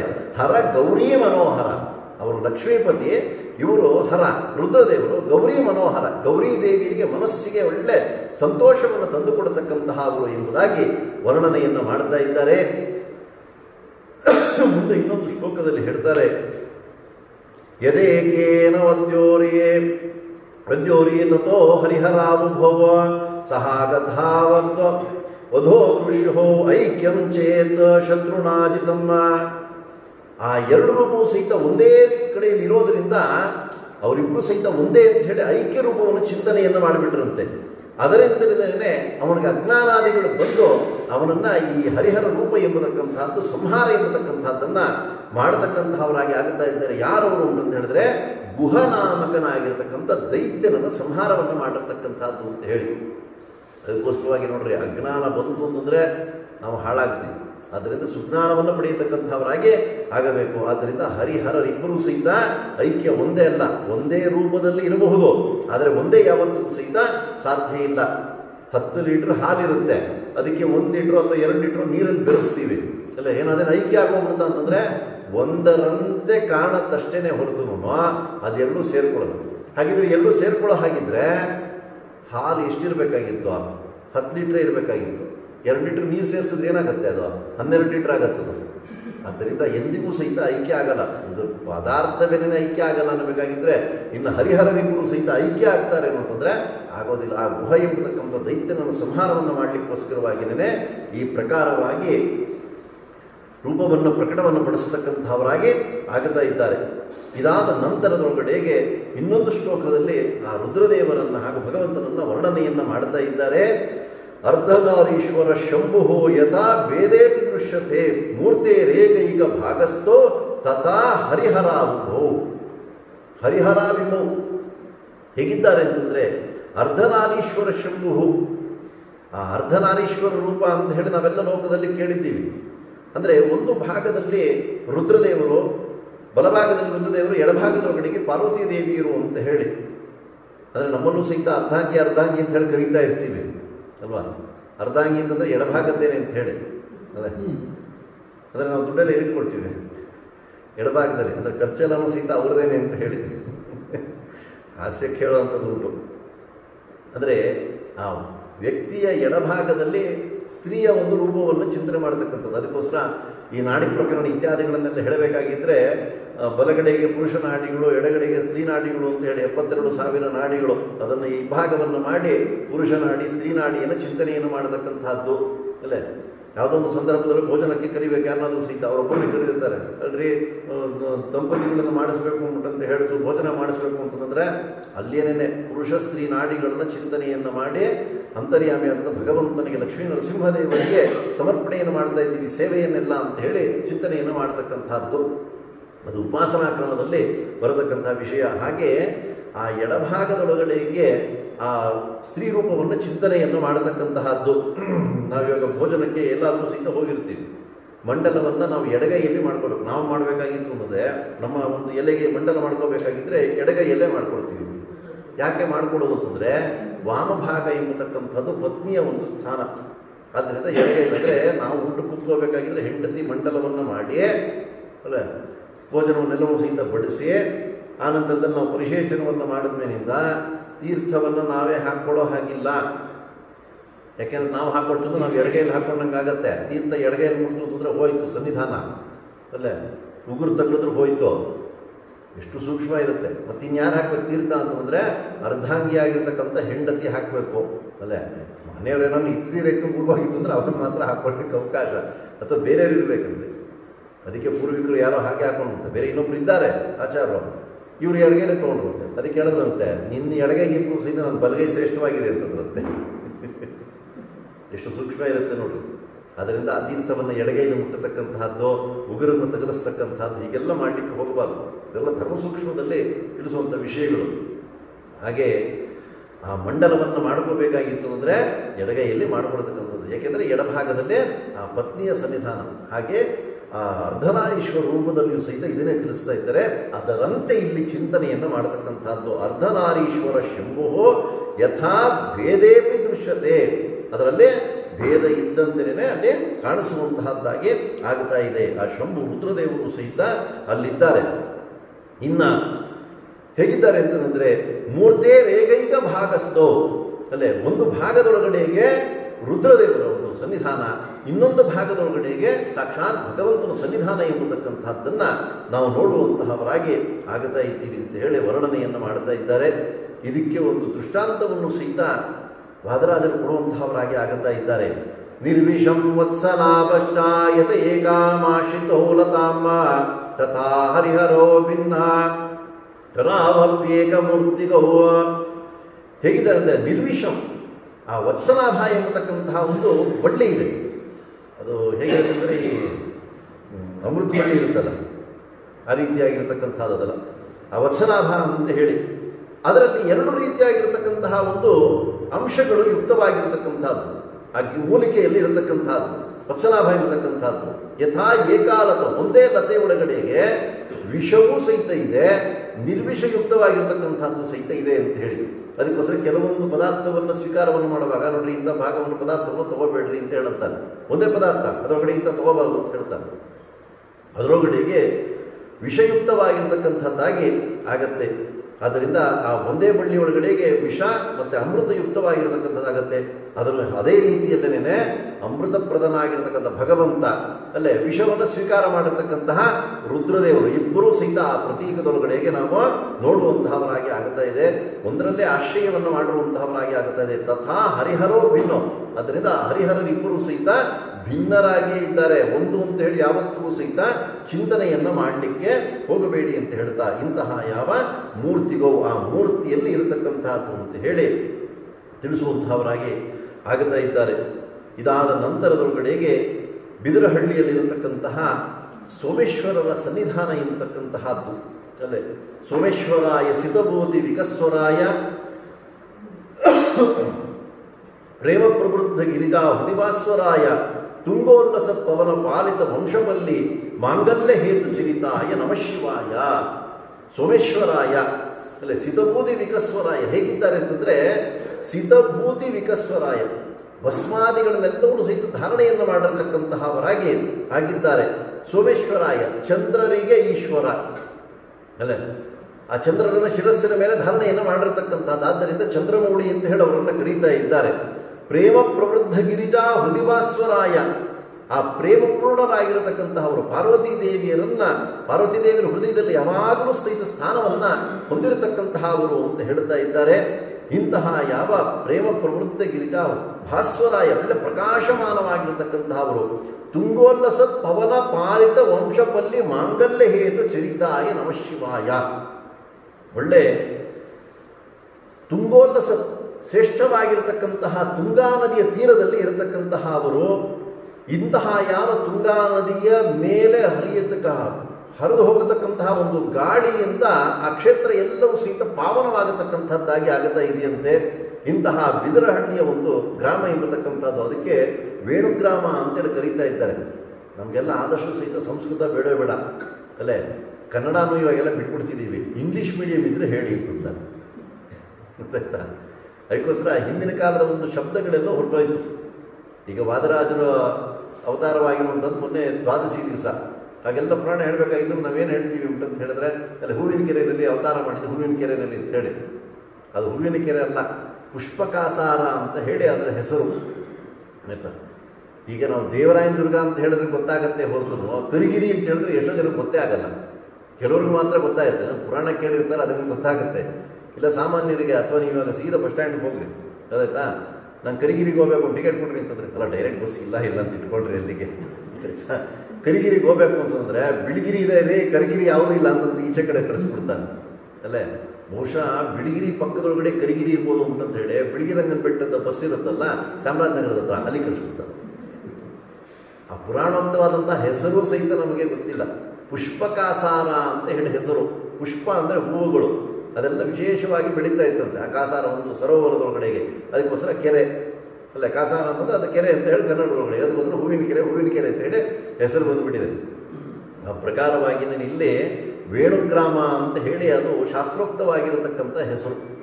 ಅದಕ್ಕೋಸ್ಕರ ಸುಮಧ್ವಿಜಯದಲ್ಲೂ ಸಹಿತ ಅನೇಕ ಕಡೆಯಲ್ಲಿ ನಮ್ಮ ನಾರಾಯಣ ಪಂಡಿತಾಚಾರ್ಯರು ಅರ್ಥವನ್ನು ಬರೆಯುವಂಥ ಸಂದರ್ಭದೊಳಗಡೆಗೆ ಹಿಂದಿನ ಕಾಲದ ವೇದೋಕ್ತವಾಗಿರತಕ್ಕಂತಹ ಒಂದು ಶಬ್ದ ಇತ್ತು ಅಂದರೆ ಅದು ಇವತ್ತಿನ ದಿವಸ ಬೇರೆ ಒಂದು ಶಬ್ದವನ್ನು ಪ್ರಯೋಗವನ್ನು ಮಾಡಿರ್ತಾರೆ. ಅದಕ್ಕೋಸ್ಕರ ಹೇಳ್ಬಿಡ್ತಾರೆ ಇದು ಅಪಭ್ರಷ್ಟ ಭಾಷಾ ಅಂತ ಹೇಳ್ಬಿಟ್ಟು.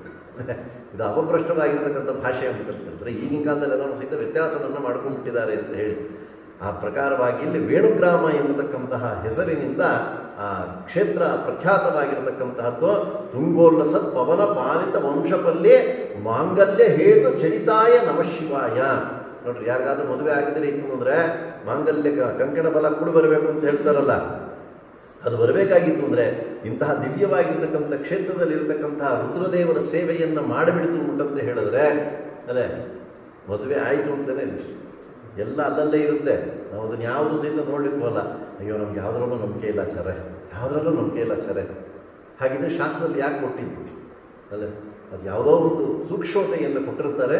ಅದನ್ನು ತಿಳ್ಕೊಂಡು ಆ ಕ್ಷೇತ್ರಕ್ಕೆ ಹೋದಾಗ ಅಂತಹ ಫಲವನ್ನು ನಾವು ವಿಶೇಷವಾಗಿ ಅನುಭವಿಸತಕ್ಕಂತಹವರಾಗಿಯೇ ಆಗ್ತಾ ಇದ್ದೀವಿ. ಅಂತಹ ಯಾವ ವೇಣುಗ್ರಾಮದಲ್ಲಿ ನೆಲೆಸಿರತಕ್ಕಂತಹ ತುಂಗೋಲ್ಲಸತ್ ಪವನ ಪಾಲಿತ ವಂಶಪಲ್ಲಿ ಅಲ್ಲೇ ವಂಶಪಲ್ಲಿ ಅಂತಂದರೆ ಆ ಬಿದರಹಳ್ಳಿ ಅಂತ ಹೇಳಿ ಕನ್ನಡದಲ್ಲಿ ಬರತಕ್ಕಂಥ ಇಂತಹ ಮಾಂಗಲ್ಯ ಹೇತು ಚರಿತಾಯ ನಮಃಶಿವ ಇಂತಹ ರುದ್ರದೇವರಿಗೆ ನಾನು ನಮಸ್ಕಾರಾದಿಗಳನ್ನು ಮಾಡ್ತಾ ಇದ್ದೀನಿ ಎಂಬುದಾಗಿ ಹೇಳ್ತಾ ಇದ್ದಾರೆ. ಇಂತಹ ದಿವ್ಯವಾಗಿರತಕ್ಕಂತಹ ಕ್ಷೇತ್ರದೊಳಗಡೆಗೆ ಭಾಗವತಕ್ಕೆ ವಿಶೇಷವಾಗಿ ವ್ಯಾಖ್ಯಾನವನ್ನು ಮಾಡಿರತಕ್ಕಂತಹ ಸುಧಾದಿಗಳಿಗೆ ಟಿಪ್ಪಣಿಯನ್ನು ಬರೆದಿರತಕ್ಕಂತಹ ಯಾದವಾರ್ಯರ ಒಂದು ಸನ್ನಿಧಾನ, ಯಾದವಾರ್ಯರ ಕಟ್ಟೆಯೂ ಸಹಿತ ಅಲ್ಲೇ ಇರತಕ್ಕಂತಹದ್ದು. ಆ ಬಿದರಹಳ್ಳಿನಲ್ಲಿ ಅವರು ಆ ಕ್ಷೇತ್ರದಲ್ಲಿ ವಾಸವಾಗಿದ್ದರು ಎಂಬುದಾಗಿ ಹೇಳ್ತಾ ಇದ್ದಾರೆ. ಮತ್ತು ಶ್ರೀನಿವಾಸ ತೀರ್ಥರು ಸಹಿತ ಅಲ್ಲೇ ಅನೇಕ ಕಾಲಗಳು ಇದ್ದು ಅವರ ಶಿಷ್ಯತ್ವವನ್ನು ವಹಿಸತಕ್ಕಂತಹವರಾಗಿ ಆಗಿದ್ದಾರೆ. ಅಲ್ಲೇ ಯಾದವಾರ್ಯರ ವಿಷಯ ಒಂದೋ ಎರಡ ಅಲ್ಲಿ ಹೇಳ್ತಕ್ಕಂಥದ್ದು. ಆ ಕಟ್ಟೆ ಅಲ್ಲೇನೇ ಇದ್ದರಂತೆ. ಯಾರೋ ಇಬ್ಬರು ಪಾಳೆಗಾರರು ಬಂದರಂತೆ, ಎಲ್ಲ ಮಾತುರೇನೇ. ಅಂದರೆ ಆಗಿನ ಕಾಲದಲ್ಲೆಲ್ಲ ಒಂದು ಭೂಮಿ ಕಾರಣ ಎಲ್ಲ ನೋಡ್ಕೊಂಡಿದ್ದಂಥವ್ರು ಒಳ್ಳೆಯ ವ್ಯಕ್ತಿಗಳು. ಸರಿ ಬಂದರು, ಎಲ್ಲೋ ಹೋಗಿದ್ರು ಈಚೆ ಕಡೆಗೆ. ಬಂದ ಸಂದರ್ಭದೊಳಗಡೆ ಹೇಳಿದ್ರಂತೆ, ಏನಪ್ಪ ಏನು ಮಾಡ್ತಿದ್ದೀವಿ ಅಂತ. ಬರೀ ಭೂಮಿ ನೋಡ್ಕೊಂಡಿದ್ದು ಇದು ಮಾಡ್ಕೊಂಡಿದ್ದೀವಿ ಅಂತ ಹೇಳಿ ಅಂದ್ರಂತೆ. ಅದಲ್ಲೋ ಮೋಕ್ಷೋಪಾಯಕ್ಕೆ ಏನು ಮಾಡ್ಕೊಂಡಿದ್ದೀರಾ ಅಂತ ಕೇಳಿದ್ರಂತೆ.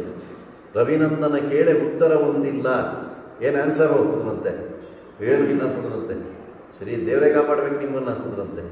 ಅದೇನು ಅನ್ನಿಸ್ತೋ ಏನು ಕಥೆನೋ ಗೊತ್ತಿಲ್ಲ. ಅವರಿಬ್ಬರು ಹೇಳೋದಂತೆ, ಸ್ವಾಮಿ ತುಂಬ ಬಾಯಾರಿಕೆ ಆಗ್ತಿದೆ, ಅದೇನು ವೈಶಾಖ ಮಾಸಕ್ಕೆ ಹೋಗಿದ್ರೋ ಏನು ಕಥೆನೋ ಗೊತ್ತಿಲ್ಲ, ಒಂದು ಲೋಟ ನೀರು ಕೊಡ್ತೀರಾ ಅಂತ ಕೇಳಿದ್ರಂತೆ. ಸರಿ ಇಬ್ರಿಗೂ ಬಂದು 2 ಲೋಟದಲ್ಲಿ ಕೊಟ್ಟಿದ್ದಾರೆ, ಒಂದೇ ಲೋಟದಲ್ಲಿ ಕೊಟ್ಟಿಲ್ಲ.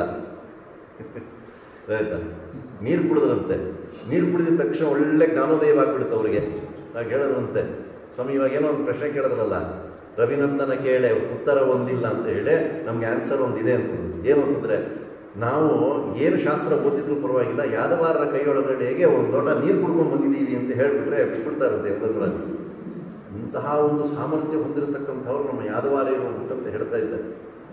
ಇಂತಹ ಯಾವ ದೊಡ್ಡ ಜ್ಞಾನಿಗಳು ಸನ್ನಿಹಿತರಾಗಿರತಕ್ಕಂಥ ಒಂದು ಸ್ಥಳ ಯಾದವಾರ್ಯರ ಕಟ್ಟೆಯೂ ಸಹಿತ ಅಲ್ಲೇ ಇರತಕ್ಕಂಥದ್ದು. ಸುಮಾರು ಧಾರವಾಡದಿಂದ ಒಂದು 20-25 ಕಿಲೋಮೀಟರ್ ದೂರದಲ್ಲೇ ಇರತಕ್ಕಂಥ ಅಲ್ಲೇ ಅಂತಹ ಯಾವ ವಿಶಿಷ್ಟವಾಗಿರತಕ್ಕಂತಹ ಸನ್ನಿಧಾನ.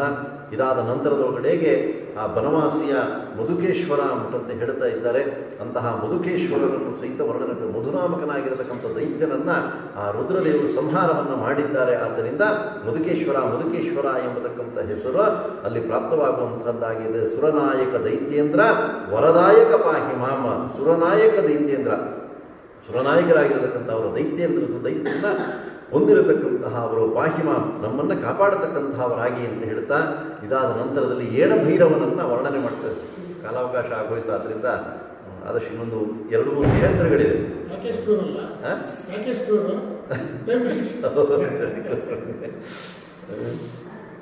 ಮತ್ತೆ ಏಳಭೈರವ ಅಂತ ಹೇಳಿ, ಏಳಭೈರವ ಅಂತಂದರೆ ಈಗ ರೋಣ ಶಿಲ್ಸಿ ಹತ್ರಕ್ಕೆ ರೋಣ ಅಂತ ಎಲ್ಲ ಕರೀತಾ ಇದ್ದಾರೆ ಅಲ್ಲಿ. ಏಳಭೈರವ ಅಂತ ಹೇಳಿ, ಯಾಣ ಅಂತ ಹೇಳಿ ಕರೀತಾರೆ ಅದನ್ನು. ನೀವೇನೋ ಸೋದೆಗೆ ಹೋಗ್ಬಿಡ್ತು ಅಂದರೆ ಅಲ್ಲಿಂದ ಇವಾಗ ಹೇಳಿದ್ರಲ್ಲ ಪ್ಯಾಕೇಜ್ ಟೂರ್ ಅಂತ ಹೇಳಿ, ಹಾಗೆ ಪ್ಯಾಕೇಜ್ ಕರ್ಕೊಂಡು ಹೊರಟೋಗ್ತಾರೆ. ಮಂಜುಗುಣಿ, ಯಾಣ ಇತ್ಯಾದಿಗಳನ್ನೆಲ್ಲ ಒಂದು ಸಹಿತ ಅಲ್ಲಿ ದರ್ಶನ ಮಾಡಿಸ್ಕೊಂಡು ಬರ್ತಾರೆ. ಅಲ್ಲಿ ರುದ್ರದೇವರ ಸನ್ನಿಧಾನ ಇದೆ. ಆ ಸನ್ನಿಧಾನ ಒಂದು ದೇವಸ್ಥಾನ ಇದೆ. ಆ ದೇವಸ್ಥಾನದ ಹಿಂಬದಿ ಒಳಗಡೆಗೆ ದೊಡ್ಡ ಗುಹೆ. ಅದು ಸ್ವಲ್ಪ ಶಕ್ತಿ ಸಾಮರ್ಥ್ಯ ಇದ್ದಾಗ ಮಾತ್ರ ಹೋಗಬೇಕೆ ಹೊರತು ವಯಸ್ಸಾದ್ರೆ ನಾವು ಹೋಗ್ತೀವಿ ಅಂತಂದರೆ ಖಂಡಿತ ಆಗಲ್ಲ. ಅದಕ್ಕೆ ಯಾತ್ರೆಗೆ ಯಾವಾಗ ಹೋಗಬೇಕು ಅಂದರೆ ಮಾತ್ರೆ ತಗೊಳ್ಳೋಕೆ ಮುಂಚೆ ಹೋಗಬೇಕು ಅಂತ ಹೇಳ್ತೀನಿ. ಅಂದರೆ ದೇಹದಲ್ಲಿ ಧಾರಣೆ ಇದ್ದಾಗ ಹೋಗಬೇಕು. ಅಂದರೆ ತುಂಬ ದೊಡ್ಡ ದೊಡ್ಡ ಬಂಡೆಗಳು, ಅದನ್ನು ದಾಟ್ಕೊಂಡು ಹೋಗೋದಕ್ಕೆ ಆಗಲ್ಲ, ಕಷ್ಟ ಆಗುತ್ತೆ. ಅದು ಪೂರ್ತಿ ಪ್ರದಕ್ಷಿಣೆ ಬರಬೇಕು. ಅದು ಸುಮಾರು ಏನು ಅಂತಂದ್ರೂ 1 ಕಿಲೋಮೀಟರ್ ಇದ್ದಷ್ಟಿದೆ. ಅದು ಬರೀ ಬಂಡೆಗಳೇನೆ, ದೊಡ್ಡ ದೊಡ್ಡ ಬಂಡೆಗಳು. ಅಂತಹ ಕ್ಷೇತ್ರದಲ್ಲಿ ಇರತಕ್ಕಂತಹದ್ದು. ಯಸ್ಯ ಭೈರವನಾದೇನ ವಿದ್ರವಂತೆಗರಾಶಯ ಏಣ ಇವ ಭಯಾನ್ನಿತ್ಯಮ್ಮ ತಮ್ನ ತೋಸ್ಮೈಣ ಭೈರವಮ್ಮ. ಏಣ ಅಂತಂದರೆ ಇದು ಜಿಂಕೆಗೆ ಏಣ ಅಂತ ಹೇಳಿ ಕರೀತಾ ಇದ್ದಾರೆ. ಇದನ್ನು ಒಂದು ದೃಷ್ಟಾಂತ ರೀತಿಯಲ್ಲಿ ಕೊಡ್ತಾ ಇದ್ದಾರೆ. ಒಂದು ಸಿಂಹ ಏನಾದರೂ ಸಹಿತ ದೊಡ್ಡ ಕ್ರೂರ ಮೃಗ ಗರ್ಜನೆಯನ್ನು ಮಾಡಿಬಿಡ್ತು ಅಂತಂದರೆ ಜಿಂಕೆ ಯಾವ ರೀತಿಯಲ್ಲಿ ಹೊರಟೋಗಿಬಿಡುತ್ತೋ ಆ ರೀತಿಯಲ್ಲಿ ನಿಮ್ಮ ದರ್ಶನವನ್ನು ಮಾಡಿಬಿಟ್ರೆ ಸಾಕು, ನನ್ನಲ್ಲಿರತಕ್ಕಂಥ ಪಾಪ ಎಲ್ಲವೂ ಸಹಿತ ದೂರ ಹೊರಟೋಗ್ಬಿಡುತ್ತಂತೆ. ಅದಕ್ಕೋಸ್ಕರ ಏಣ ಭೈರವ ಎಂಬತಕ್ಕಂಥ ಹೆಸರಿನಿಂದ ಆ ಕ್ಷೇತ್ರ ಪ್ರಖ್ಯಾತವಾಗತಕ್ಕಂಥದ್ದಾಗಿ ಆಗ್ತಾ ಇದೆ. ಯಸ್ಯ ಭೈರವನಾದೇನ, ಭೈರವನಾದೇನೆಂದರೆ ಘೋರವಾಗಿರ್ತಕ್ಕಂತಹ ಶಬ್ದಕ್ಕೆ ವಿದ್ರವಂತ್ಯಗರಾಶಯ, ನಮ್ಮ ಪಾಪವೆಲ್ಲವೂ ಸಹಿತ ನಾಶವಾಗುತ್ತಂತೆ. ಅದಕ್ಕೆ ವಿಷಾದ ಯಾವುದು ಅಂದರೆ ಏಣಾಯವ ಭಯಾನ್ನಿತ್ಯ. ಆ ದೊಡ್ಡ ಶಬ್ದಕ್ಕೆ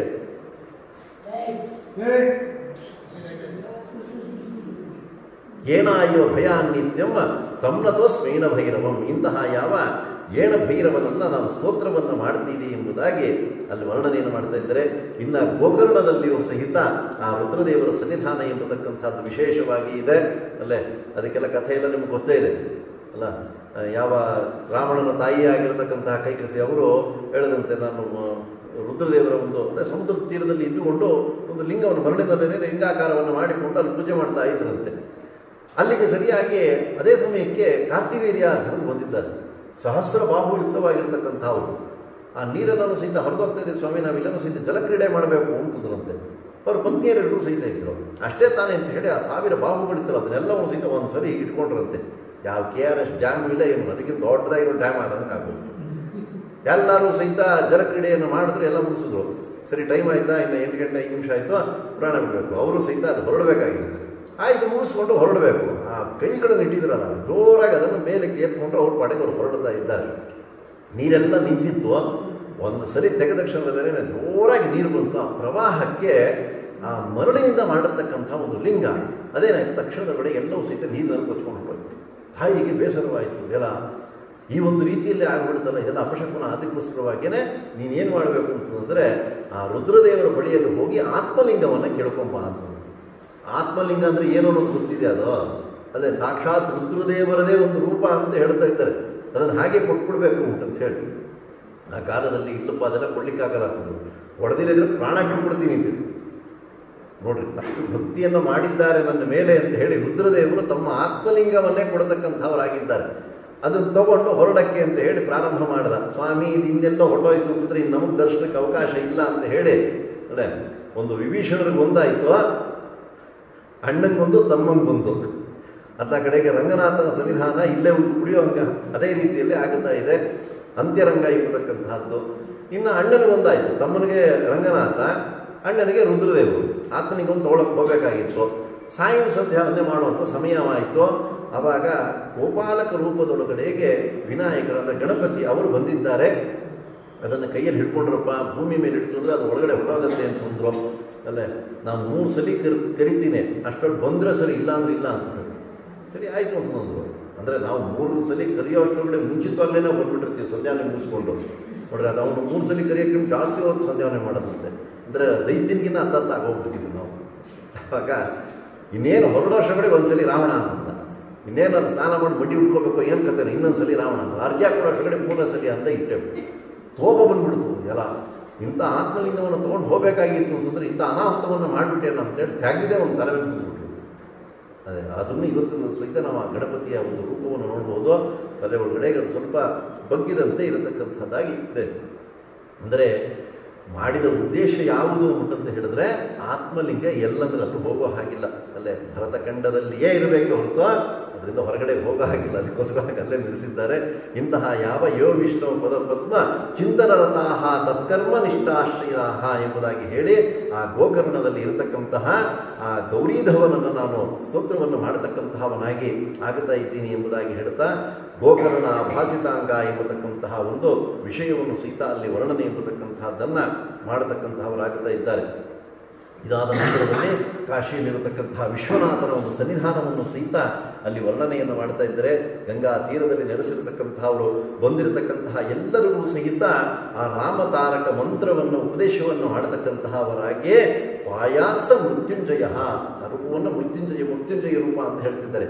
ಯಾಕೆಂದರೆ ನಾವು ಮಾರ್ಕಂಡೇಯರ ಒಂದು ಕಥೆಯನ್ನು ಕೇಳಬೇಕಾಗಿತ್ತು ಅಂತಂದರೆ ಕೊನೆಯಲ್ಲಿ ಅವರು ಉಪದೇಶವನ್ನು ಮಾಡಿದಂತೆ ಆ ರುದ್ರದೇವರ ಸನ್ನಿಧಾನ ಕಾಶಿಯೊಳಗೆ ಕರ್ಕೊಂಡು ಹೋಗಿದ್ರಂತೆ. ಅಲ್ಲಿ ರಾಮತಾರಕ ಮಂತ್ರವನ್ನು ಉಪದೇಶವನ್ನು ಮಾಡಿದ್ದಾರೆ. ಆ ರುದ್ರದೇವರು ಬಹಳ ಭಕ್ತಿಯನ್ನು ಮಾಡಿದ್ದಾರಂತೆ. ಅಲ್ಲಿ ಮೃತ್ಯುವನ್ನು ಗೆದ್ದಿದ್ದಾರೆ. ಆದ್ದರಿಂದ ಆ ರುದ್ರದೇವರಿಗೆ ಮೃತ್ಯುಂಜಯ ಅಂತ ಸಹಿತ ಕರೆಯತಕ್ಕಂಥದ್ದುಂಟು.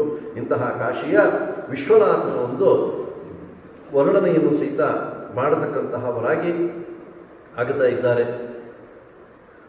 ಇದಾದ ನಂತರದಲ್ಲಿ ಹರಿಕ್ಷೇತ್ರವನ್ನು ಎಂಬತಕ್ಕಂತಹದ್ದು. ಇನ್ನು ಶ್ರೀಶೈಲದಲ್ಲಿರತಕ್ಕಂತಹ ಮಲ್ಲಿಕಾರ್ಜುನನ ಒಂದು ವರ್ಣನೆಯನ್ನು ಸಹಿತ ಅಲ್ಲಿ ಮಾಡುವಂತಹವರಾಗಿ ಆಗುತ್ತಾ ಇದ್ದಾರೆ. ಶ್ರೀಶೈಲ ಶಿಖರಾವಾಸೋ ಭಾತೀಶೋ ಮಲ್ಲಿಕಾರ್ಜುನ ಬದ್ಧ ಸ್ಫಟಿಕ ಜಟಾಜೂಟ ಮಧ್ಯಸ್ಥ ಇವ ಚಂದ್ರಮಾಹ ಹೇಗಿದ್ದಾರೆ ಅಂತಂದರೆ ಆ ಜಟಾಜೂಟರಾಗಿರತಕ್ಕಂತಹದ್ದು ಅಲ್ಲೇ ಚಂದ್ರಮಂಡಲದಲ್ಲಿ ಮಧ್ಯದಲ್ಲಿ ಹೇಗಿದ್ದಾರೋ ಆ ರೀತಿಯಲ್ಲಿರತಕ್ಕಂತಹವರು ಅಂತ ಹೇಳ್ತಾ ಆ ಶ್ರೀಶೈಲ ಶಿಖರಾವಾಸ ಶ್ರೀಶೈಲದ ಶಿಖರದಲ್ಲಿ ವಾಸ ಮಾಡಿರತಕ್ಕಂಥವ್ರು ಅಂತ ಹೇಳಿ ಶ್ರೀಶೈಲದ ಗೋಪುರ ಯಾರಿಗೂ ಕಾಣಿಸೋದಿಲ್ವಂತೆ. ಮಂಡ್ರ ಹೋಗಿದ್ದಂತೆ, ಆ ಮಂಡ್ರ ಹೋಗಬೇಕಾಗಿತ್ತು ಅಂತಂದರೆ ಅವನಿಗೆ ಯಾರು ಹೇಳಿದಂತಾನೆ ಗೋಪುರ ಏನೋ ಇದೆಯಲ್ರಿ ಅಂತ ಅಲ್ಲೇ ಆ ಮಂಡ್ರವನ್ನ ರಾಯರನ್ನ ಮಾತಾಡಿದ್ದಾರೆ ಅಂತ ಹೇಳಿ ಅದೊಂದು ಪ್ರತೀತಿ ಇದೆ ಅಲ್ಲೇ ಮಾಂಡವ್ಯ ಋಷಿಗಳು ಅಂತ ಹೇಳಿ. ಅದರಿಂದ ಅಂತಹ ಕೆಲವೊಂದು ಕಡೆಯಲ್ಲಿ ಗೋಪುರಗಳು ಕಾಣಿಸೋದಿಲ್ಲ. ಆ ಶ್ರೀಶೈಲದ ಶಿಖರದೊಳಗಡೆಗೆ ಅವನಿಗೆ ಕಾಣಿಸ್ತು ಉಂಟಂತ ಹೇಳಂತ ಇದ್ದಾರೆ. ಅದು ಶ್ರೀಶೈಲದ ಶಿಖರವನ್ನು ನೋಡಿದ್ರೆ ಅವನಿಗೆ ಪುನರ್ಜನ್ಮನ ವಿದ್ಯತೆ ಅಂತ ಹೇಳ್ತಾ ಇದ್ದಾರೆ. ಇನ್ನು ಶ್ರೀಶೈಲದ ಕಾಗೆಯಂತೆ ಅಂತೂ ಸಹಿತ ದಾಸರ ಪದಪ್ರಯೋಗವನ್ನು ಮಾಡಿರತಕ್ಕಂಥದ್ದು ಉಂಟು. ಇನ್ನು ವಿರೂಪಾಕ್ಷ ಪಂಪಾ ಕ್ಷೇತ್ರದಲ್ಲಿ ಇರತಕ್ಕಂತಹ ವಿರೂಪಾಕ್ಷನನ್ನು ಸಹಿತ ವರ್ಣನೆಯನ್ನು ಮಾಡ್ತಾ ಇದ್ದಾರೆ. ಇನ್ನು ಕಾಶಿ ಕ್ಷೇತ್ರದ ಯಾವ ಶಿವಕಂಚಿ ಅಂತ ಹೇಳಿ, ಯಾವ ವಿಷ್ಣುಕಂಚಿ ಶಿವಕಂಚಿ ಅಂತ ಹೇಳಿ ಎರಡಿದೆ ಕಂಚಿ ಕ್ಷೇತ್ರ, ಅಲ್ಲೂ ಸಹಿತ ರುದ್ರದೇವರನ್ನ ವರ್ಣನೆಯನ್ನು ಮಾಡ್ತಾ ಇದ್ದಾರೆ. ಏಕಾಂಬರೇಶ್ವರ ಅಂತ ಹೇಳಿ ಆ ಪಾರ್ವತಿ ದೇವಿಯರನ್ನ ತೊಡೆಯ ಮೇಲೆ ಕೂಡಿಸಿಕೊಂಡಿದ್ದಾರೆ. ಆಲಿಂಗನವನ್ನು ಮಾಡಿಕೊಂಡು ಇರತಕ್ಕಂತಹ ಕಂತುರಾಮ ಎಂಬತಕ್ಕಂಥ ಒಂದು ಶ್ಲೋಕದಿಂದ ಅಲ್ಲಿ ವರ್ಣನೆಯನ್ನು ಮಾಡ್ತಾ ಇದ್ದಾರೆ. ಇನ್ನು ತಿರುವಣ್ಣಾಮಲೈ ಅಂತ ಹೇಳಿ ಅದು ಇವಾಗಿರತಕ್ಕಂಥ ಹೆಸರು ಅಪಭ್ರಷ್ಟ ಭಾಷಾ ಇವಾಗ ಬಂದಿರತಕ್ಕಂಥದ್ದು. ಮತ್ತೇನು ಅಂತಂದರೆ ಅದಕ್ಕೆ ಮೊದಲಿದ್ದಂತಹದ್ದು ಅರುಣಾಚಲ ಎಂಬತಕ್ಕಂಥ ಹೆಸರಿನಿಂದ ಪ್ರಖ್ಯಾತವಾಗಿರತಕ್ಕಂತಹದ್ದು. ಇಂತಹ ಯಾವ ರುದ್ರದೇವರನ್ನು ಹೇಳ್ತಾ ಇದ್ದಾರೆ. ಫಣಿಗಣ ವರಭೂಷಃ ಪಾರ್ವತಿ ಶ್ಲಾಘ್ಯವೇಷಃ ಕರಜನಕೃತ ದೋಷಃ ಖಂಡಿತಾತ್ಮೀಯ ದೋಷಃ ಸದರುಣಗಿರಿವಾಸಃ ಶಕ್ರ ಸೂರ್ಯಾದ್ಯದೀಶಃ ಪರಿಹೃತ ಭವಪಾಶಃ ಪಾತುಮಾಂ ಪಾರ್ವತೀಶಃ. ಫಣಿಗಣ ವರಭೂಷಃ, ಫಣಿ ಎಂಬತಕ್ಕಂಥ ಸರ್ಪಗಳು ಅದನ್ನೆಲ್ಲವನ್ನು ಸಹಿತ ಭೂಷಣವನ್ನಾಗಿ ಇಟ್ಟುಕೊಂಡಿದ್ದಾರಂತೆ. ಪಾರ್ವತಿ ಶ್ಲಾಘ್ಯವೇಷಃ, ಪಾರ್ವತೀ ದೇವಿಯರ ಶ್ಲಾಘ್ಯವೇಷ, ಅವರಿಗೆ ಮನಸ್ಸಿಗೆ ಸಂತೋಷವಾಗಿರ್ತಕ್ಕಂಥ ಒಂದು ರೂಪ ಅಂತ ಹೇಳ್ತಾ ಇದ್ದಾರೆ. ಖಲಜನಕೃತ ರೋಷಃ ಅಂದರೆ ಖಲಜನ ಮಾಡಿರ್ತಕ್ಕಂತಹ ಒಂದು ಇದನ್ನೆಲ್ಲ ನಾಶವನ್ನು ಮಾಡುವಂಥವರಾಗ್ತದೆ. ಖಂಡಿತಾತ್ಮೀಯ ದೋಷ, ಯಾರು ಅವರಲ್ಲಿ ಭಕ್ತಿಯನ್ನು ಮಾಡ್ತಾ ಇದ್ದಾರೋ ಅವರ ಒಂದು ಪಾಪವನ್ನು ನಾಶ ಮಾಡುವಂಥವರಾಗಿ ಆಗ್ತಾ ಇದ್ದಾರೆ. ಸದರುಣಗಿರಿ ವಾಸ ಶಕ್ರ ಸೂರ್ಯಾದ್ಯದೀಶಃ, ಸದರುಣಗಿರಿ ವಾಸ ಅಂತಂತ ಹೇಳಿ ಇನ್ನೊಂದು ಶಬ್ದವನ್ನು ಅಲ್ಲಿ ಹೇಳ್ತಾ ಇದ್ದಾರೆ. ಶಕ್ರ ಸೂರ್ಯಾದ್ಯದೀಶಃ, ಮತ್ತೆ ಇಂದ್ರದೇವರಿಗೆ ಮೊದಲಾಗಿರತಕ್ಕಂಥವ್ರು ಎಲ್ರಿಗೂ ಸಹಿತ ಅಧೀಶ ಒಡೆಯರಾಗಿರತಕ್ಕಂತಹವರು. ಪರಿಹೃತ ಭವಪಾಶಃ, ನಮ್ಮ ಭವ ಎಂಬತಕ್ಕಂಥ ಪಾಶವನ್ನು ನಾಶ ಮಾಡತಕ್ಕಂತಹವರಾಗಿ. ಪಾತುಮಾಂ ಪಾರ್ವತೀಶಃ, ನೀವು ನಮಗೆ ಅನುಗ್ರಹವನ್ನು ಮಾಡಿ ಅಂತ ಹೇಳ್ತಾ ಪಾರ್ವತೀಶನಲ್ಲಿ ಪ್ರಾರ್ಥನೆಯನ್ನು ಮಾಡುವಂಥದ್ದನ್ನು ಹೇಳ್ತಾ ಇದ್ದಾರೆ. ಇನ್ನು ವೃದ್ಧಾಚಲೇಶ್ವರವನ್ನು ವರ್ಣನೆಯನ್ನು ಮಾಡತಕ್ಕಂತಹವರಾಗಿ ಆಗುತ್ತಾ ಇದ್ದಾರೆ. ಅಂತಹ ವೃದ್ಧಾಚಲ ಅಂತಂತ ಹೇಳಿದ್ರೆ ನಾವು ಬೆಂಗಳೂರಿನಿಂದ ಶ್ರೀಮುಷ್ಟಕ್ಕೆ ಹೋಗಬೇಕಾಗಿತ್ತು ಅಂದರೆ ವೃದ್ಧಾಚಲ ಅಂತ ಹೇಳಿ ಒಂದು ದಿವ್ಯವಾಗಿರತಕ್ಕಂಥ ಕ್ಷೇತ್ರ, ಅಲ್ಲಿ ರುದ್ರದೇವರ ಒಂದು ಸನ್ನಿಧಾನ ಯುಕ್ತವಾಗಿರತಕ್ಕಂತಹದ್ದು. ಅಲ್ಲಿಗೇನೆ ನಮಗೆ ಟ್ರೈನ್ ಇರೋದು, ಅಲ್ಲಿಂದ ಮತ್ತೆ ನಾವು ಬೇರೆ ಬಸ್ ಹಿಡ್ಕೊಂಡು ಹೋಗಬೇಕಾದಂಥ ವೃದ್ಧಾಚಲ ಎಂಬತಕ್ಕಂಥದ್ದು. ಅಲ್ಲಿಯೂ ಸಹಿತ ವಿಶೇಷವಾಗಿ ರಾಮಕೃತ ಪ್ರತಿಷ್ಠಾ ಇದಾದ ನಂತರ ಅಲ್ಲಿ ಆ ರುದ್ರದೇವರನ್ನು ಸ್ಮರಣೆ ಎಂಬತಕ್ಕಂಥದ್ದನ್ನು ಮಾಡುತ್ತಾ ಇನ್ನು ಸಮುದ್ರದ ತೀರದೊಳಗಡೆಗೆ ಬ್ರಹ್ಮಹತ್ಯಾದಿಗಳನ್ನೆಲ್ಲವನ್ನು ಸಹಿತ ಕಳ್ಕೊಳ್ಳೋದಕ್ಕೋಸ್ಕರವಾಗಿಯೇ ಆ ರಾಮದೇವರ ರಾಮಸೇತು ಅದನ್ನು ನಿರ್ಮಾಣವನ್ನು ಮಾಡಿದ್ರು. ಅದನ್ನು ನೋಡಿದಾಗ ಬ್ರಹ್ಮಹತ್ಯಾದಿ ದೋಷಗಳೆಲ್ಲವೂ ಸಹಿತ ನಾಶವಾಗತ್ತೆ ಎಂಬುದಾಗಿ ಹೇಳಿ ಆ ಸೇತು ರಾಮನನ್ನು ಯಾವ ರುದ್ರದೇವರನ್ನು ಪ್ರತಿಷ್ಠೆಯನ್ನು ಮಾಡುವಂತಹವರಾಗುತ್ತಾ ಇದ್ದಾರೆ. ಇಂತಹ ಎಲ್ಲ ಕ್ಷೇತ್ರಗಳನ್ನು ಸಹಿತ ವಾದರಾಜ ಗುರು ಸಾರ್ವಭೌಮರು ವಿಶೇಷವಾಗಿ ತಮ್ಮ ತೀರ್ಥ ಪ್ರಬಂಧದಲ್ಲಿ ವರ್ಣನೆ ಎಂಬತಕ್ಕಂಥದ್ದನ್ನು ಮಾಡುತ್ತಾ ಇದ್ದಾರೆ. ಅನೇಕ ವಿಷಯಗಳಿತ್ತು, ಅಂದರೆ ಅದರಿಂದ ಕಾಲಾವಕಾಶ ಇದ್ದಿರೋದ್ರಿಂದ ಅದನ್ನು ಮೊಟಕುಗೊಳಿಸಿ ಎಷ್ಟು ವಿಷಯ ಆಗುತ್ತೋ ಅಷ್ಟು ವಿಷಯವನ್ನು ಯಥಾಮತಿ ಯಥಾಯೋಗ್ಯವಾಗಿ 2 ದಿವಸಗಳ ಕಾಲ ಉಪನ್ಯಾಸವನ್ನು ನಡೆಸುವಂಥವರಾಗಿ ಆಗಿದ್ದೀವಿ. ಇಂತಹ ಅವಕಾಶವನ್ನು ಕೊಟ್ಟಿರತಕ್ಕಂತಹ ಶ್ರೀಮತಿ ಸಹಿತ ಕೃತಜ್ಞತೆ ಎಂಬತಕ್ಕಂಥದ್ದನ್ನು ಸಲ್ಲಿಸುತ್ತಾ ಉಪನ್ಯಾಸವನ್ನು ಮುಗಿಸ್ತಾ ಇದ್ದೀವಿ. ಸುರಗಣ ಪರಿವಾರ ಶೋಭಮಾನೋಹಾರ ಕರಿಕರ ಸಮಹಸ್ತ ಕಾಂಚನೋ ದೀಪ್ತವಸ್ತ್ರ ಶುಭಜನಕೃತಗಾನ ಶೇಷಭೋಗೇಶಯಾನ ಪ್ರಭುರಯಮವಿನಾಶ ಪ್ರಿಯತಾಂ ಇಂದಿರೇಶ ಶ್ರೀಕೃಷ್ಣಾರ್ಪಣಮಸ್ತು. ಹರಯೇ ನಮಃ.